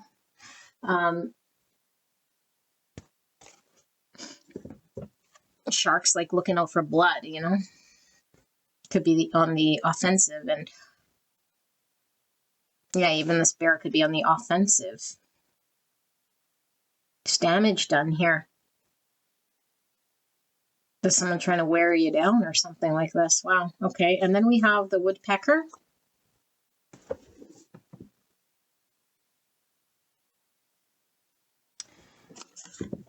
So woodpeckers, they make those little holes in the tree to find little worms and stuff like that. I don't know much about this woodpecker. I'm going to read in this book about the woodpecker just to see, and I won't read the whole thing here, but might be something in here that we can take away as a message. It says, assisting different approaches. The woodpecker is renowned for its keen eyesight and formidable beak, which enables it to drill holes in the tree bark. It dedicates most of its time to foraging for food, seeking companionship, adapting easy, and being self-sufficient, thriving in diverse surroundings such as forests, parks, and suburban areas. Look at this. This looks like a forest. Okay, the woodpecker familiar embodies grit, concentration, communication, which we're getting from the blue. Okay, symbolizing the power of determination in reaching one's goals while emphasizing the importance of staying connected with oneself and others. The woodpecker possesses a profound affinity for the cadence of nature, acknowledging the significance of harmonizing with one's inner rhythms and self-adjusting as needed. Call on, I guess I will read it because it's interesting. Call on woodpecker for self-sufficiency and assisting different approaches with perseverance. If you find yourself repeatedly pecking away at a task without making any headway, call upon the woodpecker for assistance. Sometimes our methods could be more effective as we must take a different approach. We can get lost in narrow-minded thinking when things aren't going as planned. This type of thinking disconnects us from our higher self and source. Sometimes things are not working out because a much more expansive path awaits us. If we keep pecking away trying to make things shift and change and bend them to our will, we'll stay stuck. The woodpecker can help you persevere and connect with individuals who view things differently, providing fresh ideas and solutions to your challenges. Woodpecker reminds you to stay open to different approaches and guidance that others may offer. This does not mean you have to accept their contribution as final answer or solution, but if you are willing to stay open, their guidance and ideas might spark new ideas or solutions within you. The energy of the woodpecker can serve as a powerful reminder of your self-sufficiency and ability to overcome challenging or unfair circumstances. By remaining open to new perspectives and ideas, you can expand your vision and broaden your thinking to find innovative solutions to the obstacles in your path. No matter what challenges you may encounter on your path, the woodpecker may guide you towards solutions you need to succeed. With its help, you can stay focused on your objectives and find the determination to see things through to the end. By trusting in your resilience and tenacity, you can achieve great things and overcome any obstacle that comes your way. Okay. Thank you, Spirit, for that. Pecking away. Same thing. Okay. So I'm kind of getting like, are we a hangman in the upright or a hangman in reverse? And then sort of stuck in trying to accomplish some sort of thing here. So we have guilty. Okay. And we have loss. 18, which is moon energy. Okay, or 9. And so hermits. We have Virgo and Pisces, Cancer. Basic fear, ego level with the solar plexus. Loss, abandonment, detachment, mourning, departure, separation, and distanciation. Type 9, the peacemaker, instinctive center between forgetting and asserting oneself. Well, this is definitely asserting oneself. And here we have the feminine energy, but the masculine energy is discombobulated. Okay, and then we have 44. 44 is a master number. Okay, integrity is a foundation, treating the earth as home and a temple. Manifestation and leadership, which would be this masculine energy. Spiritual practice, ego level, pilgrimage, physical cleansing, active meditation, martial arts, dynamic yoga, initiatory journey, mindful breathing. Type 8, the challenger, instinctive center between strength and weakness. 8 is the strength and the star. So we have Leo and Aquarius energy. And then we have 13, Scorpio energy, and Emperor again here with the 4. Lots of Aries, Emperor, divine masculine energy. Okay, temporality, ego level, past, yesterday, memory, ended story, old times, remembrance. So we got a 6 cups here. It could definitely be a 6 cups in reverse. Okay, type 4, the individualist, emotional center between lack and abundance. Okay, and then we have the faulty compass with 46, or the number 10. 10s are all about ends of cycle, transformation. We have transformation here twice. Faulty compass, obviously being misdirected. We could be directed by past experiences, memories. Okay, so we have desperation with 35, or the number 8. 8 coming through again. 88 is a master number, a higher calling that is grounded in self-awareness and reverence for life. There's a need for self-awareness here in something, I feel. Yes, okay. And then we have the androgyne, 62, or 8 again. You guys might be seeing 888 as an angel number. Okay, 8s are about movement, change, attainment, authority, manifestation, leadership, abundance, and goals. The androgyne is like no label, no gender, no set box. Okay, we're seeing the 2 rainbows. Rainbows could talk about the spectrum. I get Pisces and Hangman from Rainbow. Different perspectives, which we were getting here with the woodpecker. And we have the apocalypsis, number 74, or 11. Okay, apocalypsis. Wow. And then we have, let's see, I do want to read this, although I've read it many times. There is, where's the book? Oh, it's under here. Give me a second.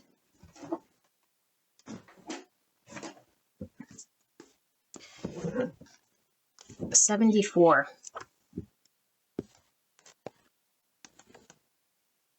It says right here. Okay, it says removing the veil of deception. Wow.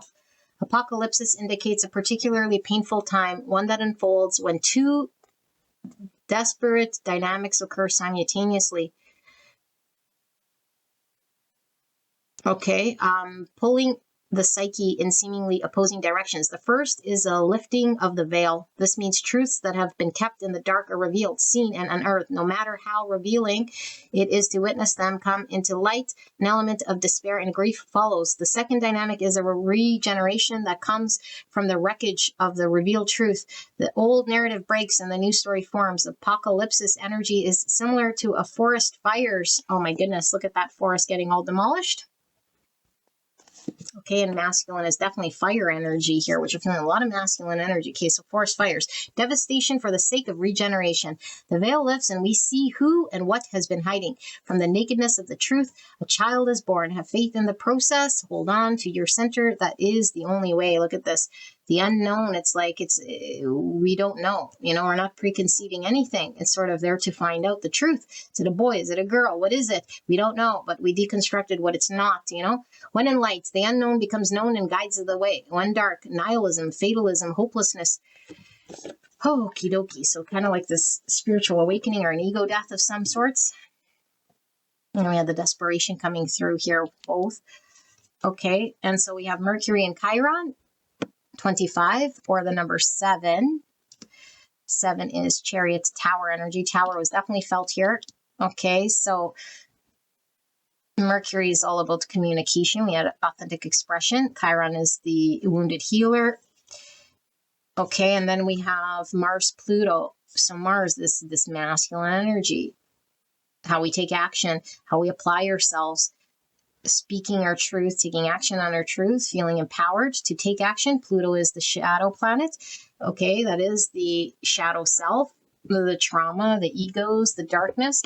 We have 43, or the number 7 again. So 7 might be a number you're seeing. 77 is trust the fall, an adventure that arises from deep wisdom, trust of life, and trust of self. Again, to trust self here. Scorpio energy, Aries, and Scorpio. And so we have suppression. Express, don't suppress. Authenticity is freeing. Restraint, repression, and censorship.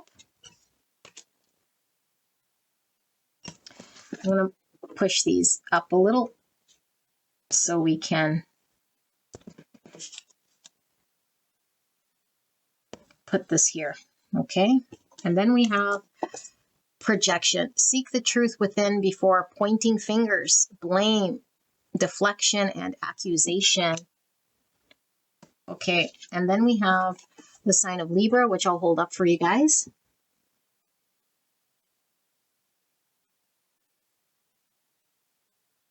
Okay, so take a look at the shadow side, okay, because we have indecisive, ungrounded, boundary issues. Okay, and then in the light, we have justice, romantic,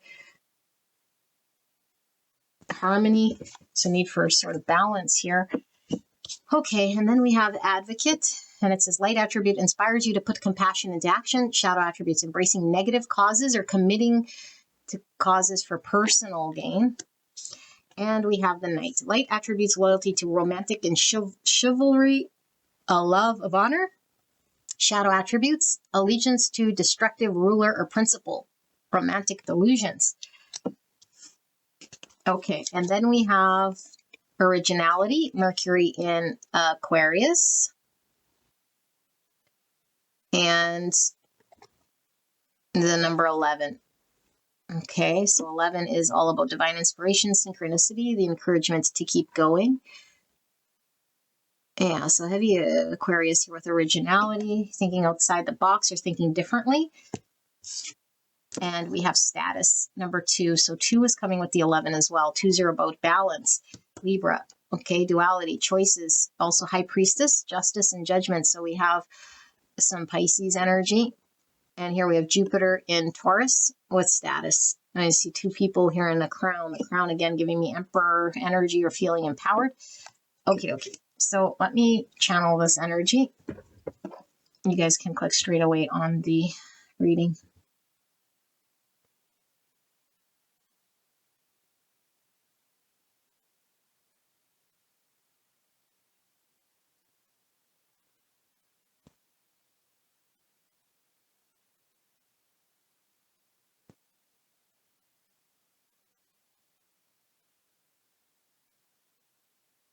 Okay, interesting, because initially I was going to do a you versus them, which is exactly what I'm still going to publish in this sort of description of this video, you know, like what you guys aren't sort of understanding or seeing about each other. But I do feel this is just sort of one energy here, unless more comes through as I start to channel the energy. But you could apply this to you or your person or however you see fit here. But I feel there is definitely a need to hone our inner masculine energy. Okay, and the inner masculine energy could be there, but I don't necessarily feel like this inner masculine energy is healed. I feel it might be a little bit distorted, and I feel it might be maybe even non-existent here. So there could be a lot of passivity. Okay, I don't know. This could definitely be your person or yourself. Like I said, apply it as you see fit, you know. But we're going to try to get to the bottom of what it is we're not sort of understanding. So I'm not sure necessarily how this manifests, but I do feel like maybe to overcompensate what is not there. So if I'm really passive and if it's like distorted and there's all sorts of shadow, which we'll try to peel back, I might get offensive, on the offensive, you know, I might get pretty aggressive even. I might even attack other people before they sort of see my shadow. That's coming through here. And so it's a protective mechanism here, because what I'm really maybe hiding is something deeper here that I feel is lacking within me, that obviously is not lacking because there is no lack. But if I haven't connected to it, then it sort of isn't existing. So I feel like this is a lot going on here, okay? I feel like this person that I'm tapped into here has been thrown into a energy of being sort of forced, okay? Forced as in the spirit starts to remove a bunch of things that keep us in illusion and then stuck and stagnant. And so they're being forced by a process of removal or a process of being shown to look at self and to deal with certain parts of self here that this person might have been not wanting to see or suppressing. I feel like this person is in a reverse 6 of Cups as well. And I feel like they could be very nostalgic about past times or past experiences, or experience things in the past, not necessarily that they were so pleasant or not, but they've shaped who this person is. And they've shaped this person's brainwaves and patterns and beliefs. And so this is how they sort of navigate with this understanding.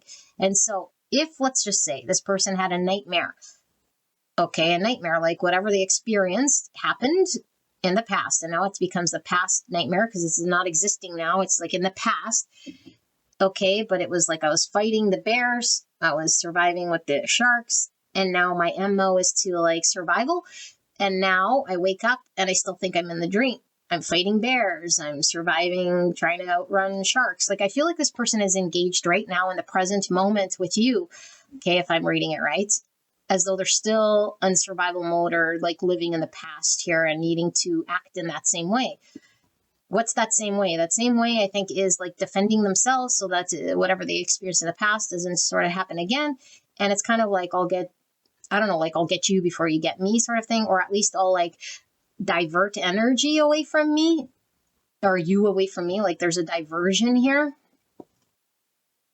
Okay, but I feel like this person is fairly narrow in their perspective, because I do feel like when the pain or whatever we experience feels very true and has been very impactful, and it became our reality, it's like, this is what I understand and this is what I see and this is the perspective I come from. And so it's very narrow. It's like I have a hard time seeing anything outside of that experience because that's become my experience. And so I start to engage in the same ways. But I feel like this person is engaged in some way that keeps them sort of stuck in the past. I do feel like this person might have experienced a loss, or maybe, abandonment, or maybe something as a child, because inner child is coming through, like an abandonment here, a disappointment, maybe having to fend for themselves. And so now I'm upset, I'm aggressive, and I'm like fighting off these people in some way here to protect myself, because I still feel I'm like in that mode. I'm still in that mode, but yet I'm still emotionally connected to it nostalgically, because I still haven't fed that part of me that still needed closure on that. Like the child that needs to know that it's worthy of love, or the child that can speak its truth. And so I feel like there's this heavy guilt that this person carries, that they're perpetuating or generating, from within, that they need to provide to themselves, to silence and soothe this inner child that wants to speak some greater truth. But this will take them sort of recognizing this. And this is what's happening with this person. Okay, because I do feel like there's some form of a false self falling away, or the veil is being peeled back through this connection. And when the veil gets peeled back, it's the unknown, because we've never been able to sort of navigate this. It's like we're waking up from that dream, like I said, of, fighting polar bears or whatever. And so we don't know what to expect, and we don't know what we're seeing. And we could feel very a mixture of energies here. Okay, because I do feel like what Spirit is really talking about is that this person, in the energy that they're in or have been in predominantly, I do feel there's a shift and a change. It was to the point where it needed to change. This person would definitely be stuck in some past version of them, of what they've experienced, and using those decision-making skills, if you will, that they've adapted over time to make decisions in the present day, which wouldn't allow them to move forward and expand and grow and heal this part of themselves. And so there is this inner journey with the Hermit 9 and this pilgrimage, an inner journey of self-trust. This person is learning how to trust themselves. They don't need to outsource this, and so even though this person, there's so much coming through, hopefully I can do justice here. So even though this person might be doing a counterproductive sort of behaviors, like pushing people out, or being on the offensive, or like drawing blood, or projecting, this does not mean that this person doesn't want to be cuddled and loved, and speak some truth. But it's like, we sort of sabotage, because it's like, will someone love me at my worst? Because in my childhood, maybe I wasn't doing anything bad, but I was really bad. And I carry this feeling like I'm the one to blame. Why I wasn't loved, or why I got abandoned, or why my parents divorced, or why I couldn't get the fulfillment at that point in time. And so I'm carrying that as my fault, or something I did. Okay, whether I believe it or not, it's like I'm carrying that energy. And so as long as I carry that energy, it's like I don't feel deserving of. And now everything I'm sort of engaged in connection and relationship is sort of supporting that narrative. And so I can't progress in connection as long as I carry that wound, because I start to maybe get bossy, and the shadow part of me comes out, and I start to like project that wound onto you and sort of hurt you, and see like, hey, I'm doing all these things. Are you still going to love me? But there's a real need for this person to love themselves, trust themselves, see themselves from that child that did nothing wrong, that experienced something in the past. And then them connect, I feel, to this masculine energy, because I feel like the masculine energy here will allow this person to take more aim and charge in their world. I feel a passive energy. And so this person might lack, ambition or drive or confidence in themselves, because it's like what they've seen and experienced is, I'm not good enough. I wasn't good enough for my parents' love, or I was so bad that I was abandoned, or I'm not capable of being in a loving connection or relationship here, because that's been my experience. And so Why would I go after it? And now it's like I'm kind of shut down, or I'm more in this passive energy. Okay, and I do get an energy here of like a bull in a china shop. And so I think that this person might be acting in a way, and this maybe might be where now the messaging comes through as the description of this video. Thank you, Spirit, because I always hate delivering the description and then we don't get to the point. The bull in the china shop. And you might intuitively know this, but what this is saying is like, I think, and this isn't greenlighting narcissistic behaviors and abusive behaviors at all, okay? If this is what you think, then this most likely is not going to be your pile, your reading, or I'm not your reader, and you could go somewhere else and tell Dr. Phil. Like I say, this is about somebody who has shadow, who's carrying guilt and hurts and pain, and their inner child is hurting.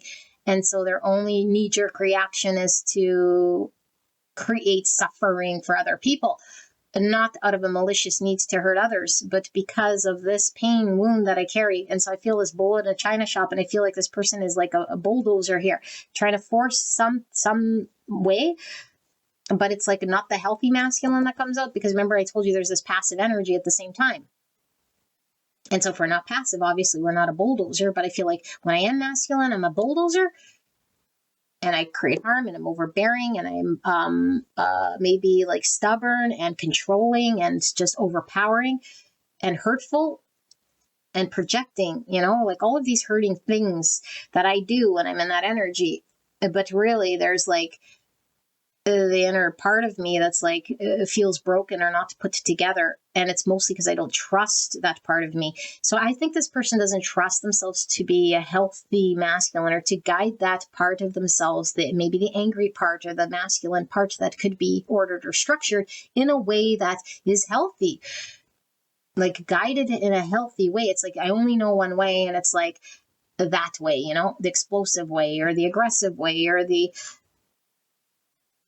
angry way, and then I know the other way, which I detach because I don't feel worthy or I feel abandoned in some way, and so I detach. It's hard for people to connect to people who, detach or stay separate in an energy, and when someone comes close, they sabotage and create pain. And I feel like this is what this person does. But what is this person doing? They're suppressing a lot of the pain they experienced, the truth of how they felt and how it made them feel.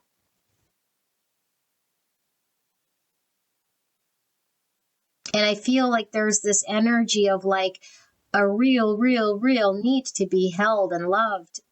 And when you see this person in action, it's like you might see the opposite. Like, are you sure you want love? Because you're pushing people out, or you're really sort of up on this narrative of like a resistance and like pushing them out, and like even creating a separation and a distance and detaching and isolating and all of that stuff. It's like creating this energy, But Spirit is talking about what we're not seeing here.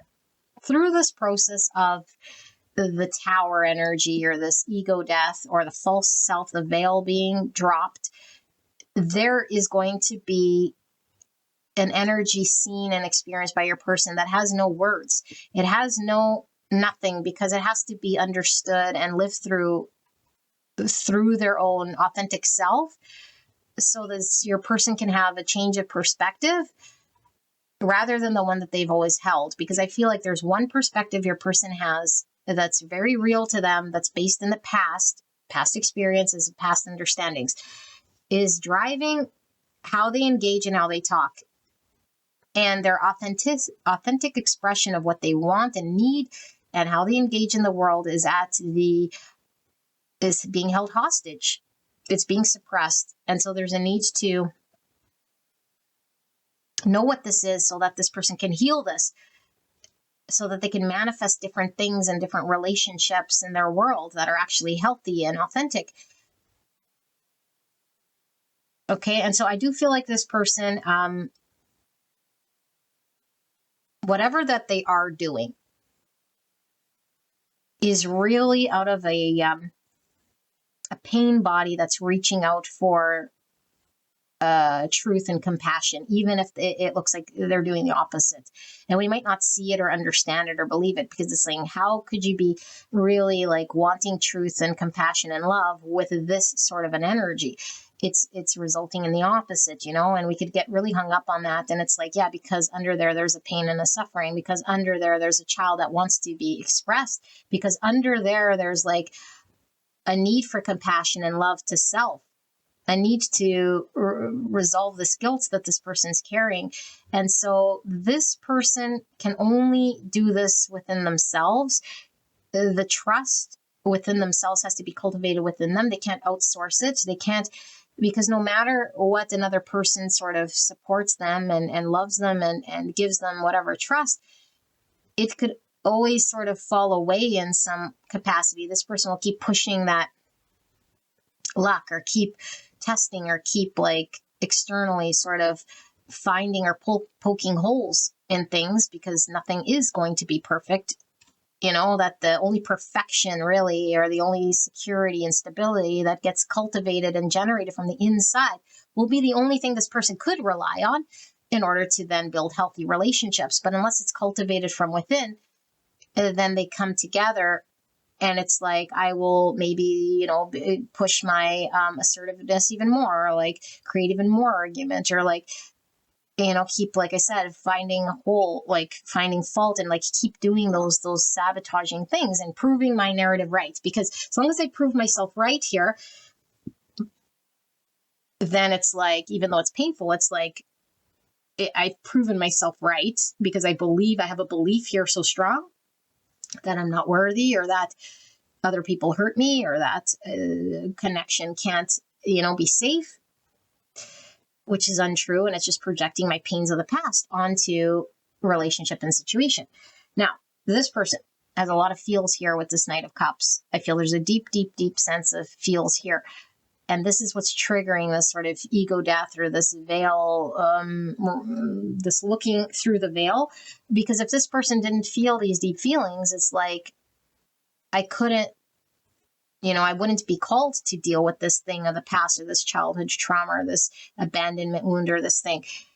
And so I feel like this person has more weight in supporting or protecting the wounded inner child than allegiance or loyalty to this connection and doing the right thing. And not because they can consciously see it and they're choosing, but because, again, the knee-jerk reaction to protect my inner child from being vulnerable is more strong. And so this is why I'm more, like choosing to be, I don't know, mean, if you want to use the word mean, aggressive, or like overbearing, or just like hurting you in some way. And so it's like, if I hurt you, then you won't want me, right? If I hurt you, then you can abandon me, right? If I am out for blood, then this is what's going to happen. And so I'm proving my narrative right. Okay. And if I didn't have feels here, it's like I wouldn't be sort of engaged in this whole thing. And so there's a need for this person to find imbalance within themselves, specifically the energies of the masculine and the feminine, that are healthy, that are not distorted, but uncovering what that looks like for them. Okay, because we all have masculine and feminine, but it's not, like in equal proportions, each of us. Some people have more masculine energy, some people have more feminine, but it needs to be healthy and authentic to us. Okay, and so I feel like this person needs to uncover what's a healthy masculine, what's a healthy feminine energy within themselves. But specifically, I feel like the masculine part here, because I feel like there's an overbearing, and there's like controlling, and like this dominant energy, and that's the masculine I know. So they could have an abusive father, or just like, feeling like, if I'm like this, then I have control and I could protect myself. I'm not going to get bullied because I am strong in this more aggressive energy. Okay, but there is this desperation of like a need for that inner child's voice to be seen and loved and understood, because our emotions are being suppressed for who knows how long. And I've always been sort of seeing the world this way and acting in this way, so much so that I'm sort of lost in my own pain body. Okay, and so I think that this person is really being called to look at the masculine shadow And how is that impacting their actions and what they're telling themselves that they're capable of doing, not capable of doing? Because I feel like this person is telling themselves that they can't do something, or they won't be in a way, or this is how I am. And it's not true. Okay. And so I feel like this person could have left this connection maybe even up in the air based on this belief. So they might be indecisive about how can I please you, because I don't know for sure, that I can even like engage with a connection in a healthy way. And also it's like, I might be like really sort of believing my own destructive, distorted ways and saying that I'm better off here. And so now I'm indecisive about like what you mean or how I can move forward with you in a balanced way of a relationship. I feel for this energy, this person is really, really challenged when it comes to relationships in general. They're imbalanced. This person doesn't know how to be balanced in a relationship. So I feel like they can't really contribute, or can't, they're not, because there's something unhealthy about how they engage. And so they're always experiencing unbalanced relationships, unhealthy ones. And I feel like there is this need for this person to communicate authentically from the hurting spot, not the part of the self that's created from an identity of protection. Because right now I think the words and the actions are all coming from the pain body and the shadow, protecting. Like really protecting and buying my own story of why I need to do this and why this has always worked for me to protect me, and that you're going to be, and everyone or everything is going to sort of also do the same thing that I've experienced in the past. I keep projecting that same story over and over and over on relationship and situations. So they're being called to see themselves, see this connection completely different, and not to come in with this preconceived pain, this preconceived thing that's been driving them to go in a different direction or keep them stagnant or stuck in this. Because I feel like this is a lonely place to be. This is directing them in a place that's not allowing for growth and movement. Okay. And so I feel like there is a need for them to choose. There is a need for them to sort of find this balance, but also see this way of being that has been holding them back, and get empowered with I feel like there's a loss of power here when it comes to being vulnerable, because the hurt part of them, the child part of them, the part that wants to be soft, because there is a part of the masculine energy that wants to be soft and nurtured. It's like we don't have, like, we don't feel empowered because we can't tap into that in a healthy way. And so it's just this explosive way. And I really feel like this person doesn't know how to, it's so hard to put into words, but I'm feeling like there's a need for empowerment, but empowerment would be like steady, controlled, and like, when we're vulnerable, truthful, authentic, it's like I'm more empowered. But it's like I'm creating this thing I think I need to create. It's like I project that I need to appear and create the version of me that will be seen in a certain way by you, that will guarantee my protection, or that will guarantee my safety, or that will make you feel like I'm like this way. What's the this way? I don't know, like mean, or like in charge, or like aggressive, or like, men cannot be soft and they can't be emotional. That's the me that I'm putting out there, because I want to appear this way, because the alternative would be a vulnerable male, which I don't believe in, or I don't feel, I don't know, like is right or something like this, because that's what creates hurt. Vulnerable male creates hurt. Exposing emotions might leave the door open to hurts, but that's like not true, but I want to avoid loss, and I want to avoid abandonment and pain, and I want to remain in control. And so really this isn't empowerment. This is a need to, out of a stubborn way of like trying to guard ourselves, to force the control of a situation rather than a trust of it unfolding. And if I'm vulnerable, I'm vulnerable. And if I'm exposed emotionally, I'm exposed emotionally here. So yeah, there's a lot of forced energy I feel here, that they feel that they need to be or do in order to protect themselves. That isn't coming from the truest feels. And it's the cover-up identity that protects me and that makes sure that I don't get abandoned or hurt again.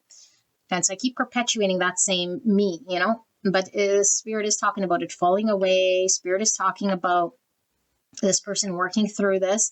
And the thing that we're maybe not understanding, like I said, was really the depth of why that hurt is sort of being triggered onto situations and relationships, you know, and the comfort zone of where I'm at is the Six Cups reverse. And so whatever situation this person is in, I feel they've been like this for some time. So either single and just living their best life, okay, or a situation that has them sort of not growing, or a relationship that feels safe, or security somehow that doesn't abandon me. And already I feel like I am in control there.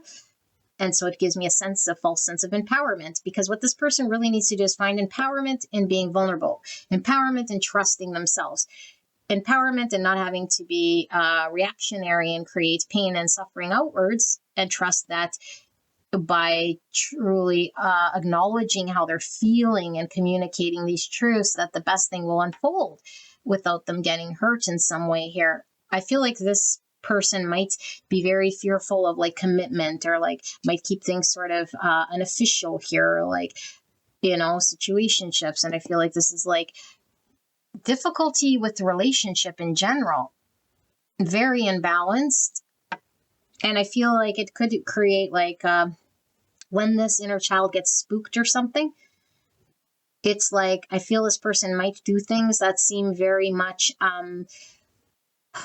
hurtful, but it's like I say, a knee-jerk reaction, but they might say something very hurtful, do something like in the moment there, and it's like, was this person trying to draw blood, be mean on purpose, like hurt me or something? And it's like, no, it wasn't about that. It was like their inner child got triggered to respond and react in that way in that moment, because that shadow was popping up, and it was like, instead of seeing it, this is the only thing that I know how to be. And it keeps that at bay, the vulnerability at bay, or the part where I might feel exposed all of a sudden, or threatened, or if I feel like you might be abandoning me,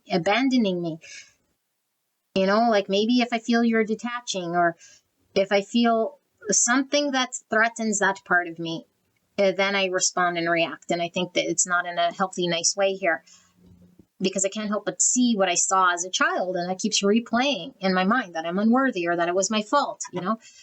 And so let's see, Spirit, what are we missing? Like, what are we missing here? Because I see, like I said, it was supposed to be you and the person, but it's mostly this person, and then how it is you're sort of needing to see. But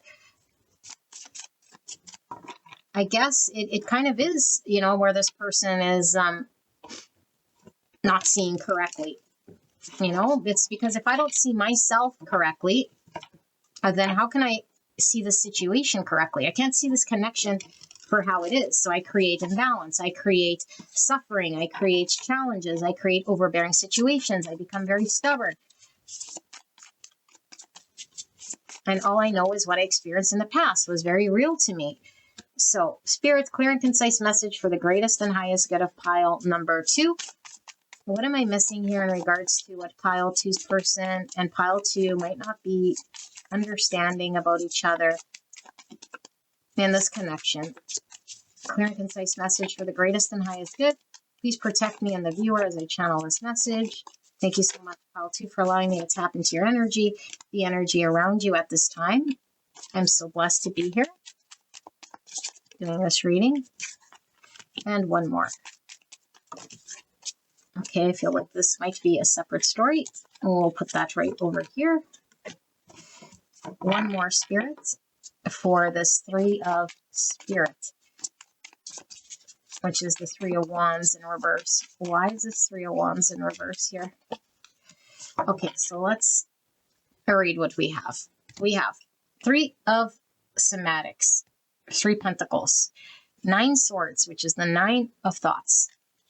Okay, Dark Night of the Soul. Five Swords, definitely the energy this person's in, okay? Nine Swords, Five Swords, the Three of Wands in reverse. Like I said, it's keeping them stuck, a faulty compass, so I stay remaining in the past pains and not expanding, not growing, not moving forward. Okay, we have the Healer's Intuition with number 2. This is the High Priestess in reverse. Okay, so we're not seeing, we're not listening to the intuition, or this person, again, withholding. Eight of Wands. I'm not seeing the direction, not seeing which way to go. Okay, the Wheel of Fortune, which says Wheel of Optimism. Exactly. And then we have the Hermit Serenity with number 9. That's the Hermit, and that's Virgo. Okay. Virgo, Pisces. That's under the Three of Somatics, the Tower. Yeah, this came out for pile 1 as well. If you guys were drawn, because I know pile 1 also pointed, so there might be something in pile 1 for you, okay? If you recalled. If not, then no. So we'll read this shortly. Like I said, what's happening here? This is reinforcing a lot of what we talked about. This Tower is talking about this card that we read in the book, okay, if you sat throughout the card layout. The dismantling of the veil, seeing through what's not really us. What's really not us is the experiences we had of the past that we carry, all the guilt, all of the reasons why I got to be a certain way in order to protect myself because I've been abandoned and I don't trust in my own ability to sort of be supporting myself fully and completely and whole. And so it creates all sorts of turmoil in my world. So Spirit is really, really showing you this Tower is happening. It's the universe. Okay, we have the universe here with the Wheel of Optimism. Things are turning. Things are happening out of our control. The universe is guiding this connection. Certainly this person. Where are they guiding them to? They're guiding them to an energy here where they can manifest a relationship, where they could work with others to create something. We're all deserving of creating something. That's where this person is headed. Once this false self sort of falls away, in the 3D world, they're able to work with people, collaborate, and work together without this pain body driving a lot of the narrative. Okay, there's a lot of darkness here in their thoughts. Okay, this is Dark Night of the Soul. This person doesn't feel good, but just because they don't feel good doesn't mean they stop doing it. I think they don't feel good, so they sabotage. I really feel this person says things that are mean, creates arguments. They challenge you, they challenge themselves, they push people out, and then they don't feel good about it, you know? And it's like, this is just keeps revealing something about this person that they're not wanting to see or understand.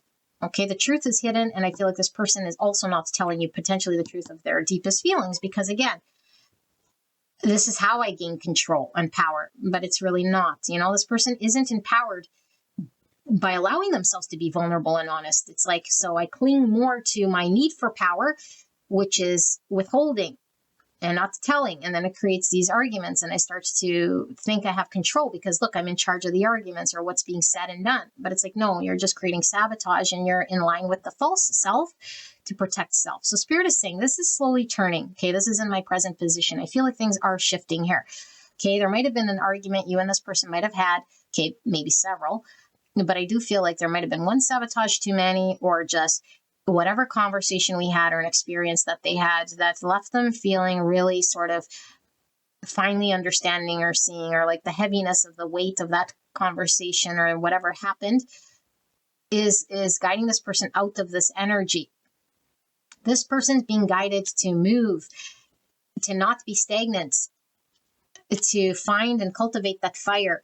Because remember, I said there, this person feels like they're lacking some form of ambition or some form of energy, you know, because it's like, you know, when we're like feeling bad and sad and all of that stuff, it's like we're not fired up and like inspired because we're just sort of honing the wound.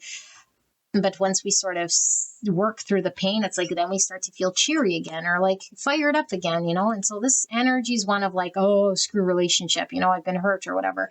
And it's like, I don't want to date. I'm not even interested. I'm still hurt. And we could feel this way, of course, especially if this person experienced a breakup, you know, or abandonment after like all of this childhood stuff. It's like relationships are just hurtful, and just opening up makes me feel bad, and I'll never put myself in that position again, and da da da da da. But it's like reverse, going against their intuition, because intuition knows the truth that not all connections are like this. That just because you experience pain over and over doesn't mean that this is the only way connections are. Like, our intuition knows, but our mind doesn't know this. The mind just knows the experience, and it starts to say, well, it's become my experience that connections are hurtful, that every time I open up, I get hurt, betrayed, abandoned. So that's my reality. It's like, yeah, but it doesn't mean it's the truth. And so we're ignoring the intuition that says you deserve to be loved, you deserve to be bonded to, connected to. This is what they're being guided to do, because this is all about spiritual growth and growth in the 3D world. Like moving on from the past pains, from the little world, the stagnant world that keeps you sort of stuck here. That's what they're being called to do. But the only way this person can sort of move from this is to do the hermit's journey, which is really, again, like I said, they have to cultivate an inner trust of self by really knowing oneself and being guided by that self. Right now, they're being guided by the pain body. And what's the guidance? Faulty compass, keeping them stuck, keeping them aggressive, defensive, offensive, fighting people off, sabotaging. That's what they're doing.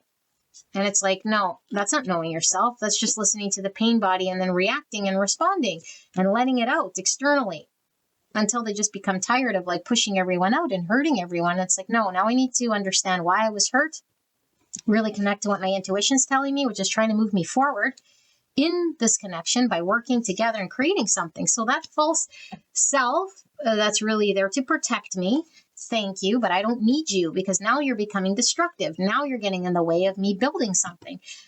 This person's been really hurt, okay? And they're really just doing this to protect themselves. And I think this is what you're needing to understand is like the protection here is real. The story I've created here is real. And so I must hang on to this identity. This person is full of fears of being abandoned and hurt and betrayed and let down, and that they can't trust other people and they can't trust themselves. But they also feel a lot of anxiety here in this connection because they have sabotage and they have done a whole bunch of things here that haven't been good. Okay, so we have the Queen of Swords, introspection of thoughts. Okay, Queen of Swords and the curiosity of thoughts, which is the Page of Swords. So lots of swords, swords, swords, swords. Mental activity. I'm in my mind and I'm buying my own beliefs. Okay, Four of Swords in the reverse. And we have the Two of Thoughts, Two of Swords in the reverse. So far, all swords. And the Magician's manifestation in the reverse. Gemini, and Gemini is also swords energy. And Virgo, which is right on top of this Hermit in reverse. Okay, in the reverse. Okay, so Magician in reverse, when we see it, sometimes it could be an energy of manipulation. Okay, yes. Is this person manipulating? They're manipulating energy right now. They. Who's the they? The identity they created to protect themselves. The inner child that's hurt is being protected by a guard right now. The guard that they wear, the mask they wear, this grizzly bear suit that they're wearing is protecting this inner child.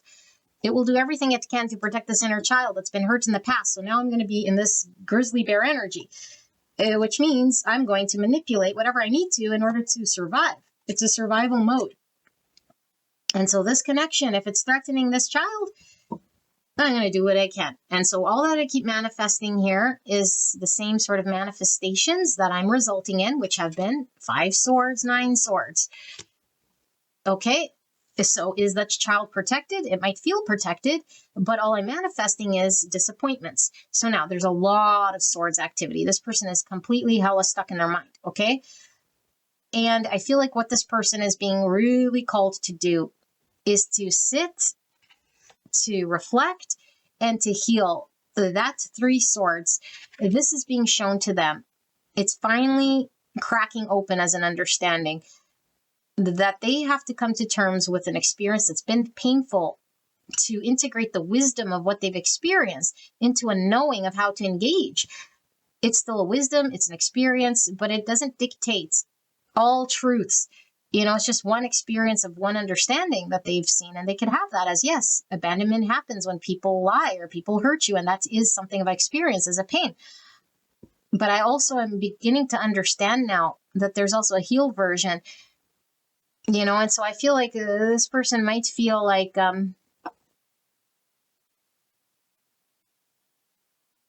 just on sort of like they've been on defense mode, that they haven't had a chance to sort of decompress here. And a lot of, again, this indecision and this Two of Swords in reverse, because I feel like as long as we're protecting and wearing this grizzly bear suit or this shark outfit to like make sure for sure that the inner child's protected, then I can't move forward and I'm sort of in a standstill, just guarding and protecting. Okay, and so there's this indecision. Which direction am I going? What am I choosing here? I need to see it and understand it clearly so that I can build and work together.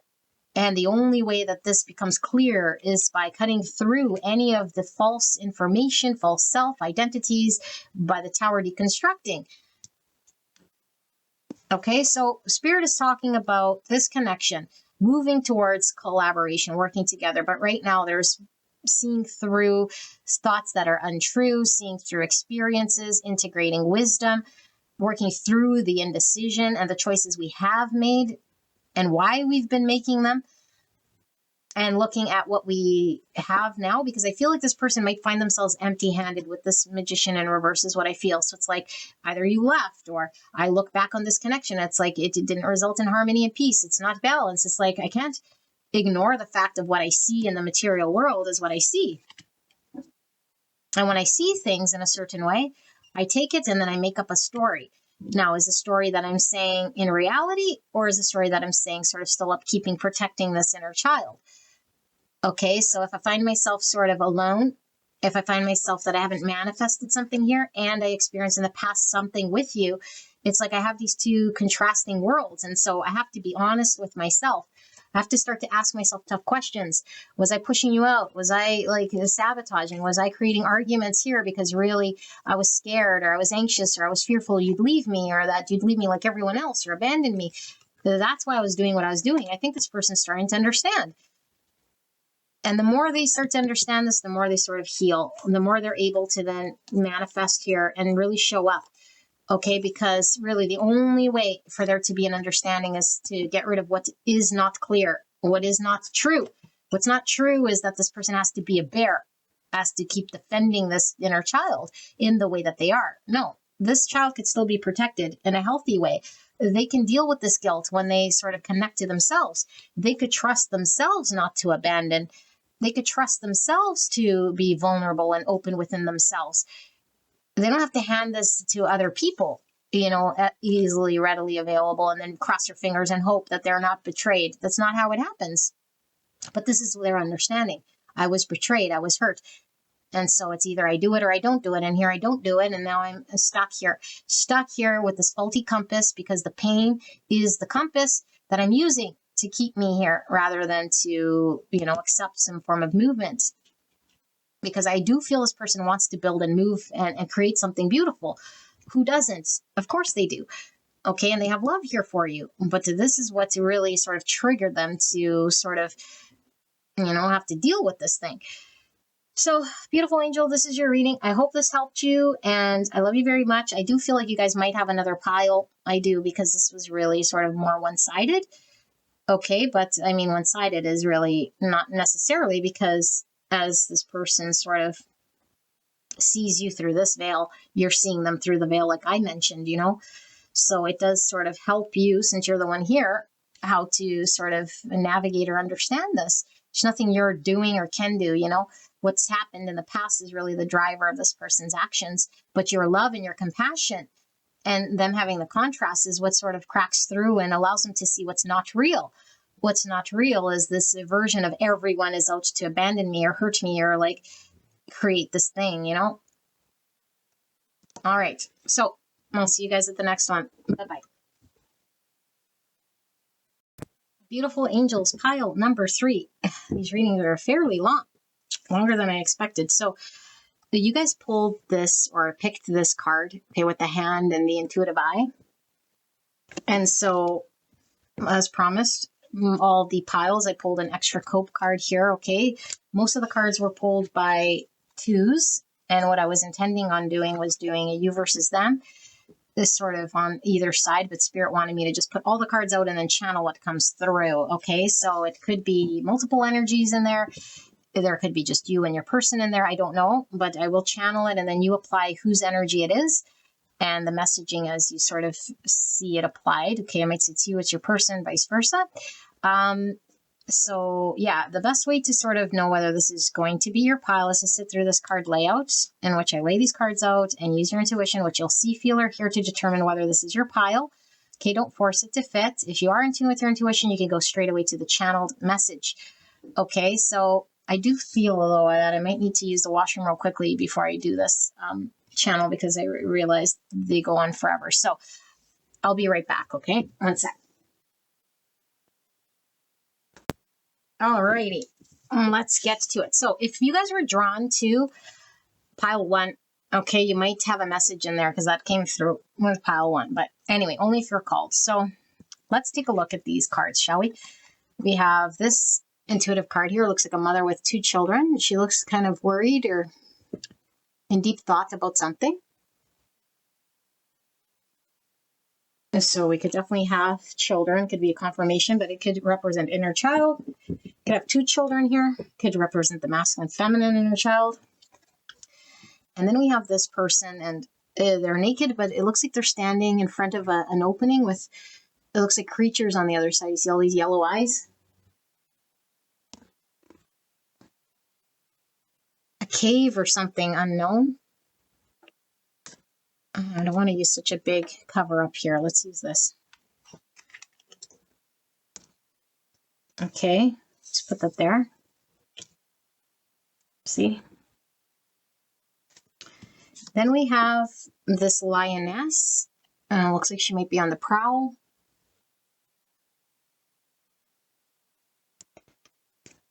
Put that right here. Let's move this up a little.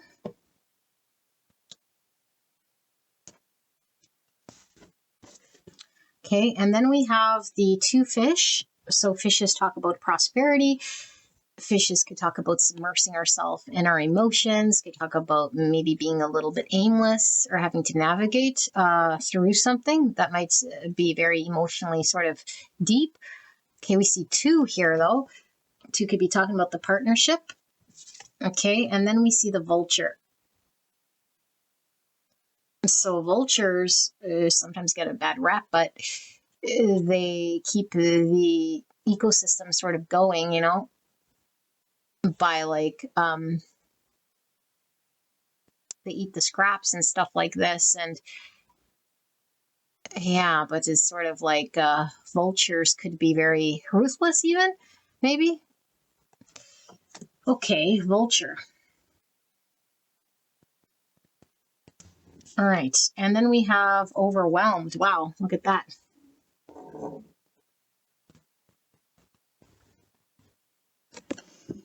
Okay.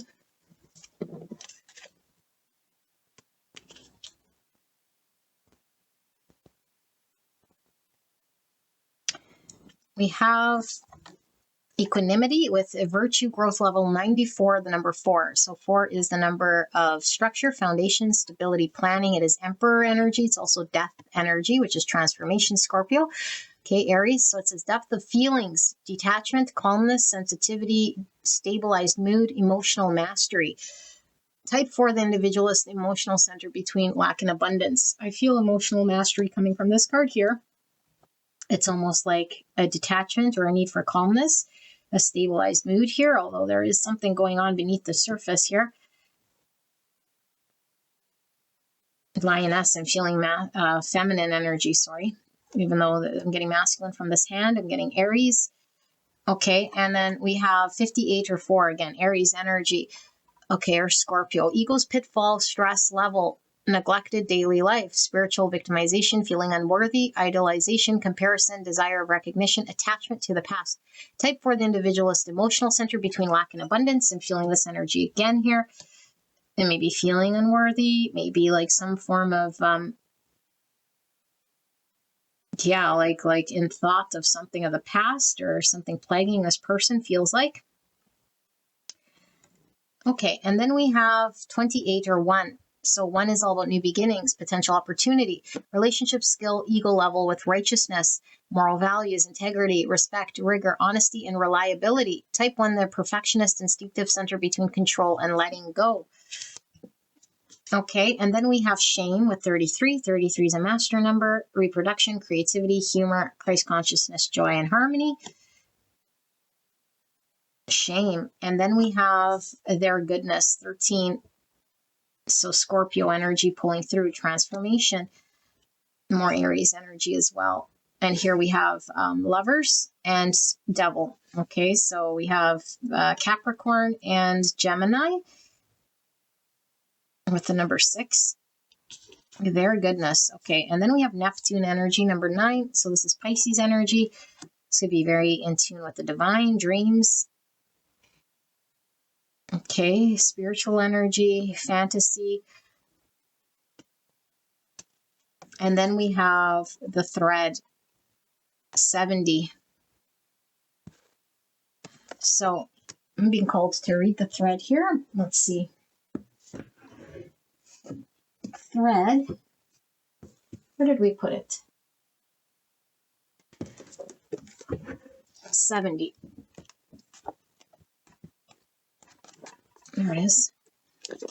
It says, the path, the vein, and the circuit. Wow, life is a tangible.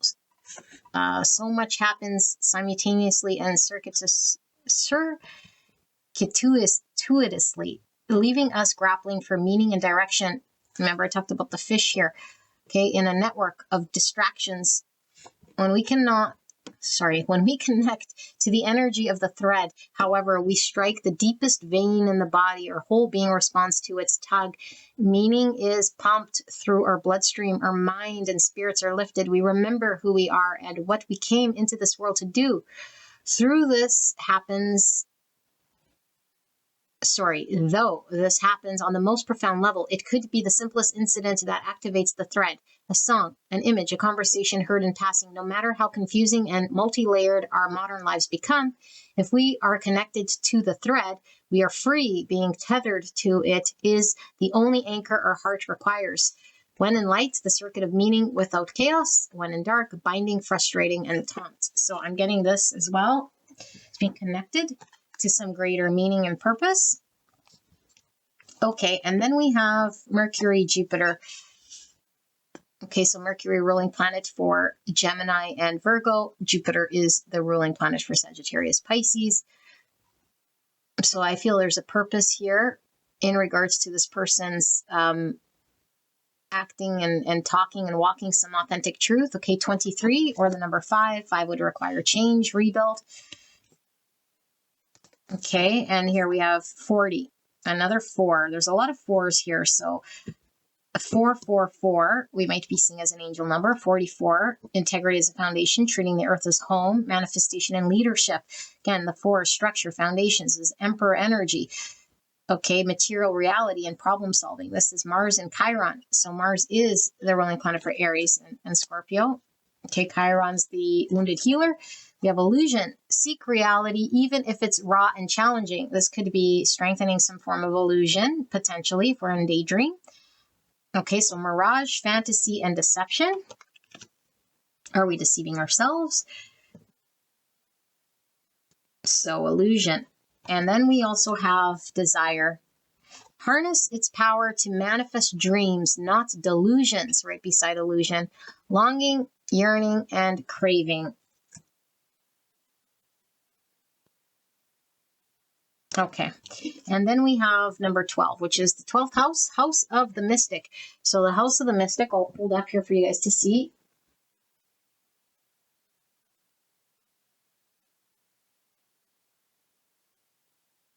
Okay, this is like the catch-all house.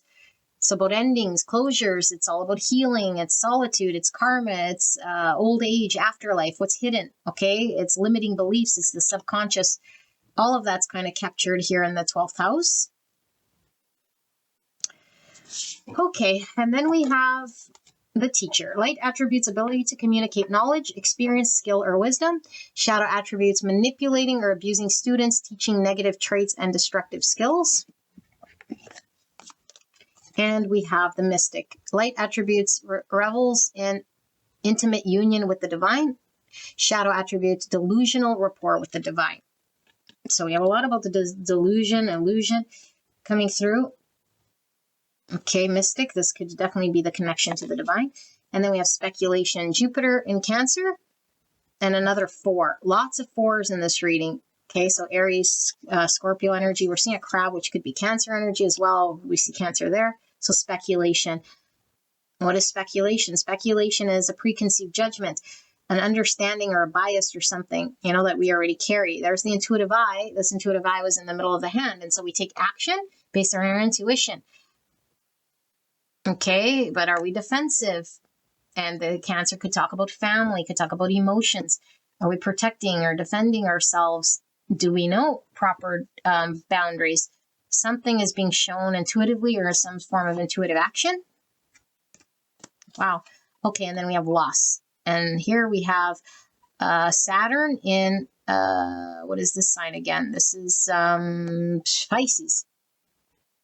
Saturn in Pisces with loss.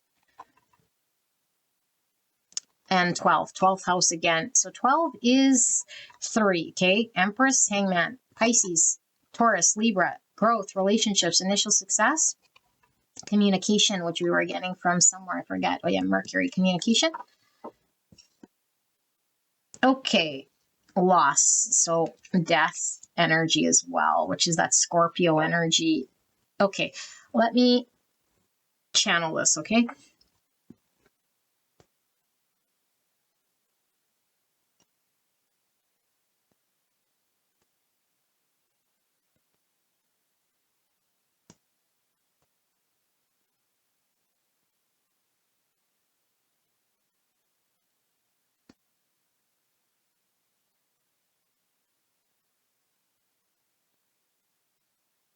Okay, beautiful angels, I do feel this is predominantly your energy here coming through, okay? And I don't know why Spirit wanted me to channel it the way I did, but it's not an A versus B sort of thing, but it's just a channel here and of an understanding of this person and maybe how the other person is seeing it. Hopefully we get to your other person coming through, but I do feel for a lot of you guys, this is your energy. So I don't know how this is going to be channeled, but I'll start to channel. It's this person that I'm channeling here is highly, highly, highly, highly, highly intuitive here. But this journey specifically, because we're asking about the connection, I feel is to develop this person's connection to the divine and to all that's true. Okay, but when we are, depending wherever we are in our journey, wherever we started, I should say, we could be right, is sort of stuck or smack dab, I should say, in the middle of the matrix. We could be anywhere sort of on the starting point. And I feel like the starting point, could be very much one understanding of how we've lived and believed. And it could be very matrixy. I see in the 3D and what I see and feel and touch with my senses is real. And I've never been introduced or understood or connect to the mystic or the intuition or the spiritual realms. This person is completely in a realm here of spirituality because they're being called to be led by their intuition. And this could be very, very confusing when we might have never experienced this in this capacity. This person, obviously everyone's intuitive, but whether the intuition was dormant or the intuition was just sort of there, but not required to come online for whatever reason. This journey is solely about this person understanding how to navigate the ins and outs using intuition. And the intuition is their connection and their straight communication to the divine, which is AKA their highest self, AKA themselves, one and the same. So when this person connects to their intuition, their higher self / God, divine source, they're tapping into all that is, including this connection. Is very overwhelming here, okay? And so to sort through all that, but then also to understand that this person is in a 3D world, in a 3D body, experiencing a 3D world, But there is a lot of things that come with this. There's emotions. There's the spirituality. I feel like this person can feel this connection through telepathy, definitely through dreams, unspoken, inner knowings, and intensity. This person's been awakened to all that is divine, all that is divine within them, and all that is divine within the world. Okay, so they're seeing through shadows, they're seeing through illusions of the matrix. What they see with their eyes and feel with their senses, okay, might not necessarily be as true as things that we can't see or feel or touch. That is also very, very, very true. But how do we know and see? How do we trust? How do we figure it out? How do we navigate this? It's all about the navigation. Okay. And when we navigate through that, it's like it's battling the emotions, because emotions are real and felt. And this person could have been just like everyone else at birth, really sort of feeling the emotions. The emotions have always been online. Okay. And so emotions have always been online, have always been recognized. And now here comes this intuitive, unspoken spiritual realm. And I do feel it's like even a psychic ability to maybe have a third eye open. Something here that's just foreign, as a sixth sense, if you will, of navigation. And we're used to the old way, our emotions and how we navigate. And so there's so much here. However, we've adapted and coped. Okay, we create a lot of speculation based on past experiences and understandings that have to be undone and seen through. And the only way we could really see through it is when our intuition comes online and we sort of see through the matrix and see through the illusion. Then we start to navigate differently. This person's being called to navigate differently in the world, understand the world differently. And it's more in line with a truer, higher, ascended spiritual version of them rather than what am I experiencing in the 3D. So it's almost going from this like basic 3D emotional body being to this highly intuitive spiritual being of light. And then how would we navigate? And so there's patterns, there's habits, there's actions that fall away. There's understandings that come online. There's others that fall away. And I feel like all of this also at the same time dealing with a challenging connection, because I do feel like this connection is, one, creating this awareness and this awakening and this whole thing.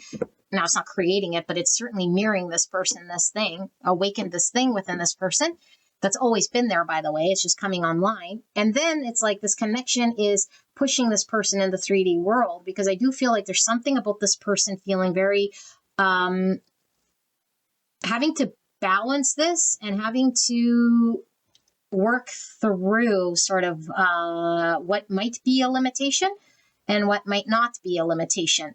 Now, we don't like to believe that there are limitations, of course, because the universe is all abundant. There are no real limitations, but there are manifestations in the 3D body that the body can and is able and capable of doing. And so I feel like there is something about settling, something about understanding one's own sort of needs in the 3D body and the 3D world, what fulfills oneself, what is sort of putting up with or dealing with, to make do. Because I do feel like this person could have been settling, making do, cutting corners, or just unfulfilled and accepting some form of that's it, or that's all, or this is all it can be, or all it will be for me, without knowing that there's more or could be more. And so how long would this person sort of be in that world unless they were called to action or pushed out of this? Okay, and so they're learning to find regulation and balance. But I do feel like this calling is like, wherever this person is on this journey is like, I got to explore the unknown. It's very fearful in here. I've never explored this. There might be multiple things I have to confront and deal with that I might not be prepared for. I don't know what I'm going to see. Is it something threatening? Is it something supportive? I don't know. And the unknown is scary. But now it's like aligning with what is true, though. Like, even if something's scary, I must do the right thing, right? The thing that feels more aligned with my authentic self, not dismiss the authentic self or the voice that knows what maybe true integrity looks like, honesty. And so there's this highest version of self that comes online that doesn't want to sacrifice self happiness or sabotage self happiness and master one's own emotions. And so there's so many moving parts, because in order to master one's own emotions, one needs to identify when one is acting emotional or emotionally unregulated based on past experiences. So we're speculating or we're projecting from past experiences onto situations. And so there's a need to see through this. So I feel like this person is navigating through what this illusion is like. I don't feel this person is delusional, but they might feel like they're really questioning what is true, what is real, what is true. And just because I can't see it, maybe, is it true? Is it real? You know, like a dream is a dream, but we can have a dream when our eyes are closed in the dream state that we're aware of, and then we wake up. And then there's the dreaming, you know, and us being in the dream, which is this life, that the manifestations are happening, but the eternal light is forever. And so is this also a dream? What is real? And this could be very, very, very, feel very fantasy-like, feel very discombobulating, you know, because we want to believe what's real is 3D and everything else is just sort of this, you know, fantastical, like mystical sort of dreamy energy that isn't necessary to navigate in this world, and kind of keep it up separate or separate, keep it in the ethers. Okay, so we can't neglect this shame here. And so I feel like there is the shadowy part of this person that has been suppressing parts of themselves that haven't been coming online, that haven't been going after or claiming, like all that they could achieve or have for self.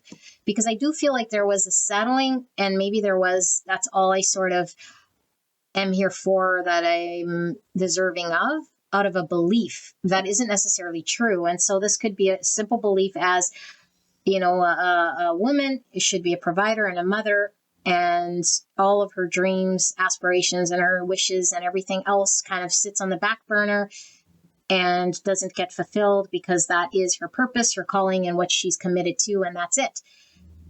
Okay, like, yes, being a mother is definitely a role, and it's absolutely important, you know, but there's so much more that we can't give away our birthrights to be emotionally fulfilled and walk our authenticity and our truth. And so I feel like there's also this energy of this person that I'm tapped into here, having a calling. And this calling is to create and contribute something in this 3D world that is specific to this person, that can only come through their connection to the divine, aka their highest self, aka the truest version of them. And then this thing comes online, you know, but it's like guided with the intuition to create this thing, manifest this thing. So I feel like there's a lot in the 3D world, or 3D, sorry, in the 5D, in the ethers, in the mystic world here, that is being called to manifestation. And the only way that this person could really manifest, it would be for this person to accept things they can't see as reality, which would seem kind of crazy, because we wouldn't want to say, you know, these things are real. And so I feel like this person was maybe in a low state of neglecting one's own needs, one's own sort of purpose here on earth. And so it was like this connection was waking this person up to take action, to acknowledge that they are worthy of having more, experiencing more, like really tapping into more. And I think this person might have put other people ahead of them, like people's feelings are more important, or like on a pedestal, or like supporting, playing the supporter role. Okay, because this is more about this person becoming the main character sort of in their play, rather than sort of being the supporting role again, you know. And so I feel like this person has been opening themselves up to this unknown, and like despite all these overwhelmed feelings, and like having to just accept and see what's behind this curtain or the unknown, or explore this thing, and like really sort of go out of their comfort zone, to maybe even go on their own and like hunt their needs, and like go after certain things that are like a soul food here for them, a certain experiences here for them that they might have shied away from, or might have not have been open to exploring. I do feel like this person could definitely have a need to learn about like healthy boundaries for themselves, because I do feel like this person might be somebody here who, again, puts themselves last, or who like tries to justify or make excuses for poor behaviors in a way where they might sell themselves.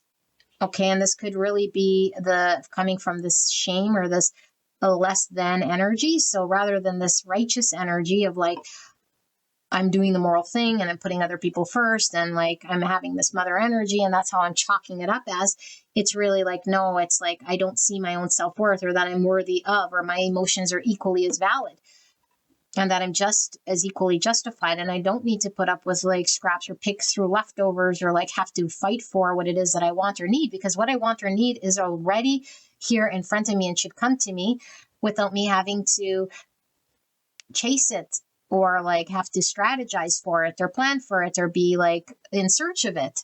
Because I do feel like there's something here about having hands open and it coming to this person. I do feel like this person's calling or purpose is really tied to this connection. There is something about blessings or fame, or like big abundance sort of coming in line once this person taps into their authentic voice, and their actions are in line with the authenticity of what they feel called to do and say. Something really, really tying this person to their authentic purpose and being here. And like I said, I do feel like they're having to navigate through what's real and what's not. And so there might have been a lot of fantasy, a lot of dreamy energy, and a lot of like need to get grounded. I feel like this person could certainly be somebody here who is having to learn through experience, but also this purpose or this calling could be something that is giving a lot of knowledge and wisdom to the collective that is being healed throughout this process. Okay, and so I do feel like this person, in order for this to sort of come online, they might have experienced a lot of loss, separation, or experiencing pain through abandonment in some capacity here, in order for this to come online, and in order for them to sort of shift how they see things. Because this person might have had a strong separation consciousness, abandonment wound, or even just like having to feel the pain and the suffering of being disconnected or removed from a loved one here. And then it's like, how can I see this? How can I really like shift the way that I've been always sort of, feeling maybe a loss or sadness or separation, and connect it to the divine, and know that I am not separate, and that we're always connected, and like really master these emotions that I might be feeling. And this isn't by detaching, and this isn't by bypassing. This is really through inner transformation and really stabilizing one's emotions, sitting with one's emotions, addressing and acknowledging one's emotions, like the depths of them. Like, why is it I feel separate? Why is it right now I'm feeling the deepest amounts of pain here and loss? So I feel like this person's had to die onto themselves, or the egoic self, the identity, the self that created this version of them that was sort of maybe the mother, or the peacekeeper, or the one that sort of put themselves last, or out of, again, this the true like shadowy part is saying shame, because I might not be deserving of this, and whatever belief that they carried deep down was resulting in this person's actions of putting everyone else or everything else in front of them. So there is this transformation, there's this waking up, there's this empowerment, there's also this need for getting grounded, and a need for does stability look like, security look like. I feel like this person might be seeking some form of stability or security here, but they might have attached themselves to a form of stability, security prematurely, as an understanding of that's what they needed, or that's where they would find their happiness. And so I feel like there was a stagnation there was also like choosing that over, exploring things that might be uncomfortable, get them out of their security and their stability, because there is a potential and there is like a whole new world here for this person to experience. But this comes with a trust. And so I feel like this person is having to explore all parts of themselves that in the past were just sort of shut, not known, not understood. And so I think maybe what you're not seeing about this person, if this isn't you, is like all of the different areas that this person that has been coming online and that this person is juggling and having to work through and sort through. And so maybe if this person seemed ungrounded, or maybe if this person seemed like they were projecting, or like this person was taking action based on something that wasn't understood by you, it's like this person could have been really been called by an unworldly sort of calling or awakening or direction, and maybe when they're experiencing a lot of this like pain is like not knowing whether they're in reality, or not knowing whether they can trust this sort of guidance that they're being called to do. And so it's like developing the trust in their inner guidance system, and trusting, when the emotion is coming online as something that is true, or is it something that is from the pain body that's been triggered or generated from a past experience that this person has had to be working through. And so I do feel like this person might have an understanding that doesn't seem real to you. Okay, again, you could flip it if, this was you that I was talking about, but it's like, it's not real to you and you might not even understand it. It's like, because this person can see behind the veil, because this person has greater truths, greater knowledge, greater capacity of consciousness here to really connect to parts that people might have a very difficult time seeing or understanding, because they can't connect to the third eye or to the mystic parts of other individuals, or see through matrix and illusions. This person has the capacity to sort of see through and work through all of this. But again, depending where they're at in this sort of timeline, they might be discombobulated. They might be all upside down. They might be heavily emotional, because this process requires everything to come online, all of the senses. And so we can have an emotional breakdown and overload. Like, this is really overwhelming. The spiritual sense is overloaded. The emotions are overloaded.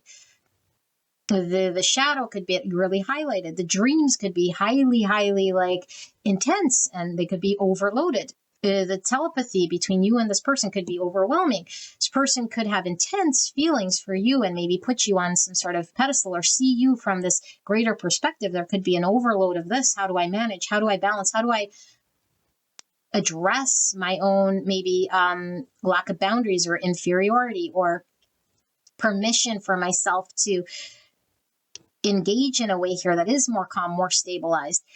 How do I detach if I'm really overwhelmed? What can I expect in the darkness or in the shadow? And so if this person seemed like they were like maybe even hunting, like trying to like attain or hunt, or like you felt threatened by this person, like they were scoping you out in some way or something like this. It's like, it was like a need here for this person. Like, if this lioness doesn't hunt, she doesn't eat, she doesn't survive. It's like a survival sort of mode.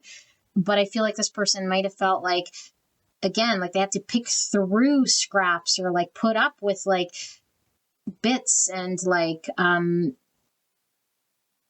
settle in some way. And they're not needing to do any of this stuff, but this was sort of part of this process, so it could be reflected back to this person. So I do feel like this person is learning about taking proper action. And when I say proper, more in line with the authentic self. This person is learning about themselves through experience, but also through this, they're also being a teacher to those around them, so that their wisdom, their skill, and their communication and their experience could come through to the collective here. Okay, I do feel like this person is being called to see the goodness, okay, in others here, but I feel like this person is really being called to see the goodness within self, but also accept everything as sort of themselves, even the bad, the light, okay, the bad, the light, and the dark. Because I do feel like this person might have been only sort of wanting to be embracing the goodness with this righteousness, it's like everything that is righteous and good and honorable can stay, and anything else that is not, then it doesn't exist, or it shouldn't be there, I should change it. And Spirit saying, no, there is no changing. There's just welcoming and accepting what is, and then transmuting those energies over time by accepting them. Okay, but if we force it to be what it's not, it comes with a vengeance, because what we resist persists, and what we suppress sort of stays there in the shadow. And then it starts to take action, a speculation and defensiveness and emotional outbursts. So this person's being called to sort of accept parts of themselves that are in the shadow, that might seem like not good according to them, the darkness, the bad, whatever. Because a lot of their past actions have been driven by these shadowy parts of them that have been told to stay away, or that's not them. And so this person is being called to be very vulnerable, open, and to take blind action. Blind, as in they have no proof. They just were told. They're needing to trust the intuition and do and say and certain things. And when they do take action, it's like for them to identify, is this an action based on emotional overdrive or overwhelm? Are you speculating? Are you being defensive or guarded? Or are you being open to the intuitive decision to take action here based on some greater truth? So their intuition must be very loud, and the fear must be quiet. And there needs to be sort of this balance of energy in order for them to hear the intuition. And so this is maybe how you're seeing this person navigate, and it could be that this person, I don't know, really felt unworthy of something more, or experiencing more, or like speaking the truth of the more that they're needing and desiring and are worthy of and deserving of. And maybe never feeling fully deserving and worthy of that stuff.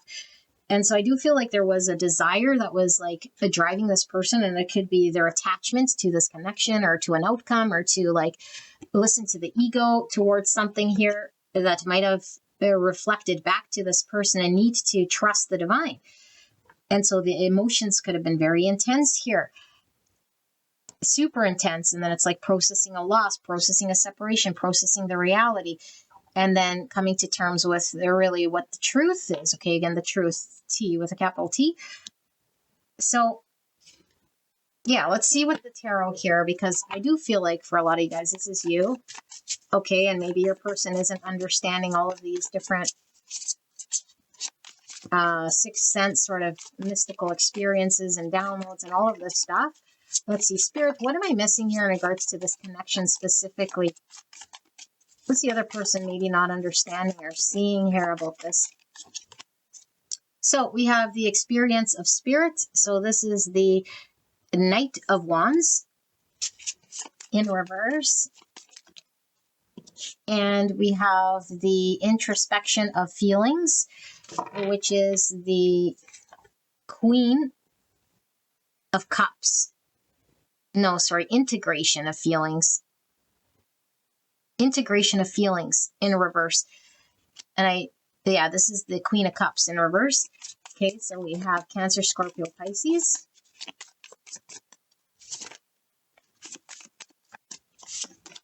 And we have 7 Wands.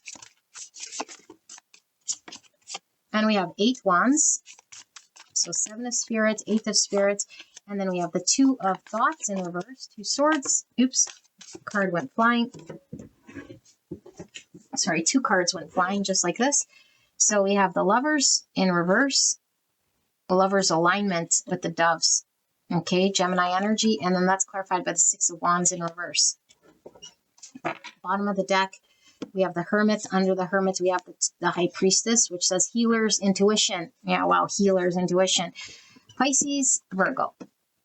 So this person, this could just literally be their relationship with self and your high self. Okay, your high self is coming out to explain something that your low self might not be understanding. So maybe this gave you some idea of your journey here, okay? Take it as it resonates. Like I say, for all of you guys, it's different. But this is all about the like very close, the High Priestess and the Hermit. This is really, really everything that encompasses us, our spirituality, our truest authentic calling and purpose, in line with the intuition and our knowing without suppressing it. I feel like the intuition was offline. We didn't know ourselves, and we could have been experiencing a lot of isolation in order to understand this about self. So we experience loss, we experience separation, we experience everything we need to in order to see behind the veil, understand ourselves completely, wholly, so we can align with truth and authenticity. Okay, because Spirit was saying we weren't going to move in that direction. Nothing was firing us up to go towards or inspiring us or passionately pull towards what we were actually supposed to be, again, contributing here.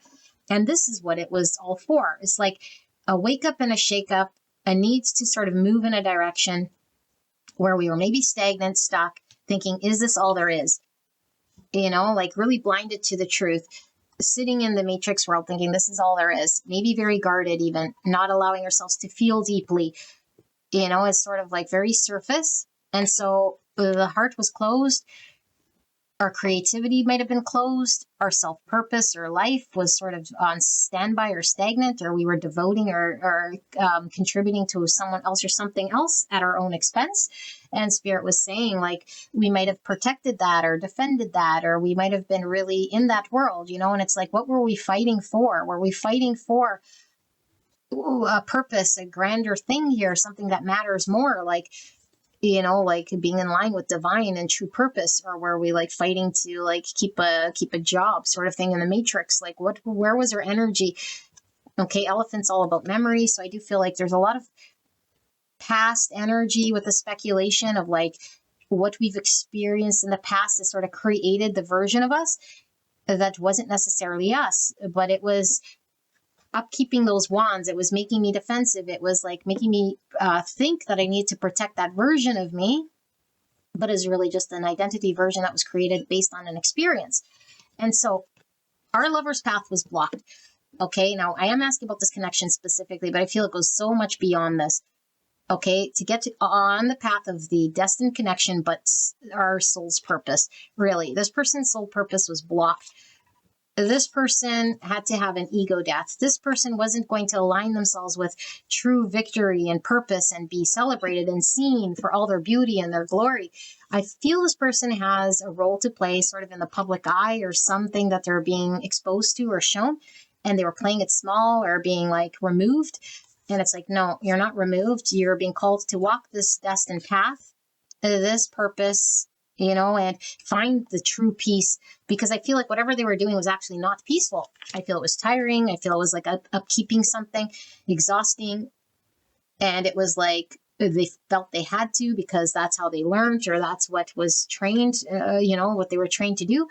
But it's misaligned and blocked. And so this connection is like, no, this connection is where this person is sort of feeling the truth and really tapped into intuition. So even if it's not sort of together, because there is an experience of loss here, it's like, so this can come online. So the purpose could come online, for their defenses to come down, for them to really tap into the intuition, for them to really to see behind the curtain of who they are, for them really to align with their North Star. What do they want? What are their hopes? What are their visions, like truly for them, not for their family or for this or for that, which again is fine if they want to be supportive. But this is not the mouthpiece of the true purpose calling for this person. They're more than just a mother. They're more than just a wife. They're more than just a person here that's fulfilling someone else's sort of support. This person's a main character here. They're needing to be seen and celebrated. And this person is going to have success here. They're going to align themselves here. But this is the process, and the heart awakens. Our true calling or creativity or intuition comes online, and our heart opens up, and it's like, I can no longer ignore this thread, because that is where this person is being called to do. Okay, not sit on themselves or block themselves out. So I do feel like this is a message most likely from the high self, giving your lower self sort of visibility, so that you don't have a misunderstanding of what's happening, or why this is challenging, or what's blocked, or why this has happened. There is a need to sort of move with passion and our will and our fire and our drive, because I feel like something was snuffed out. When we play small, or when we play in someone else's parade, or when we play in a different life that's not ours, because it's sort of fed to us, or we believe that to be us, then we're not really at our full capacity. This is all about movement, so we could be at our full capacity and to give birth to something here that I truly feel the collective is going to learn from. Okay? Like we're going to do something here. We're going to take action somehow here. But to get there, it's like trusting blindly, like the intuition, and like things are just falling into place and things we can't really explain, and we're just sort of being called and no. All right. So, beautiful angel, this is your reading. I love you guys very much. If you're drawn to another pile, I will see you there. And this has been a very long reading, so I do apologize. I wasn't expecting it to be this long. But anyway, I do love you. I'll see you guys at the next one. All right. Bye-bye.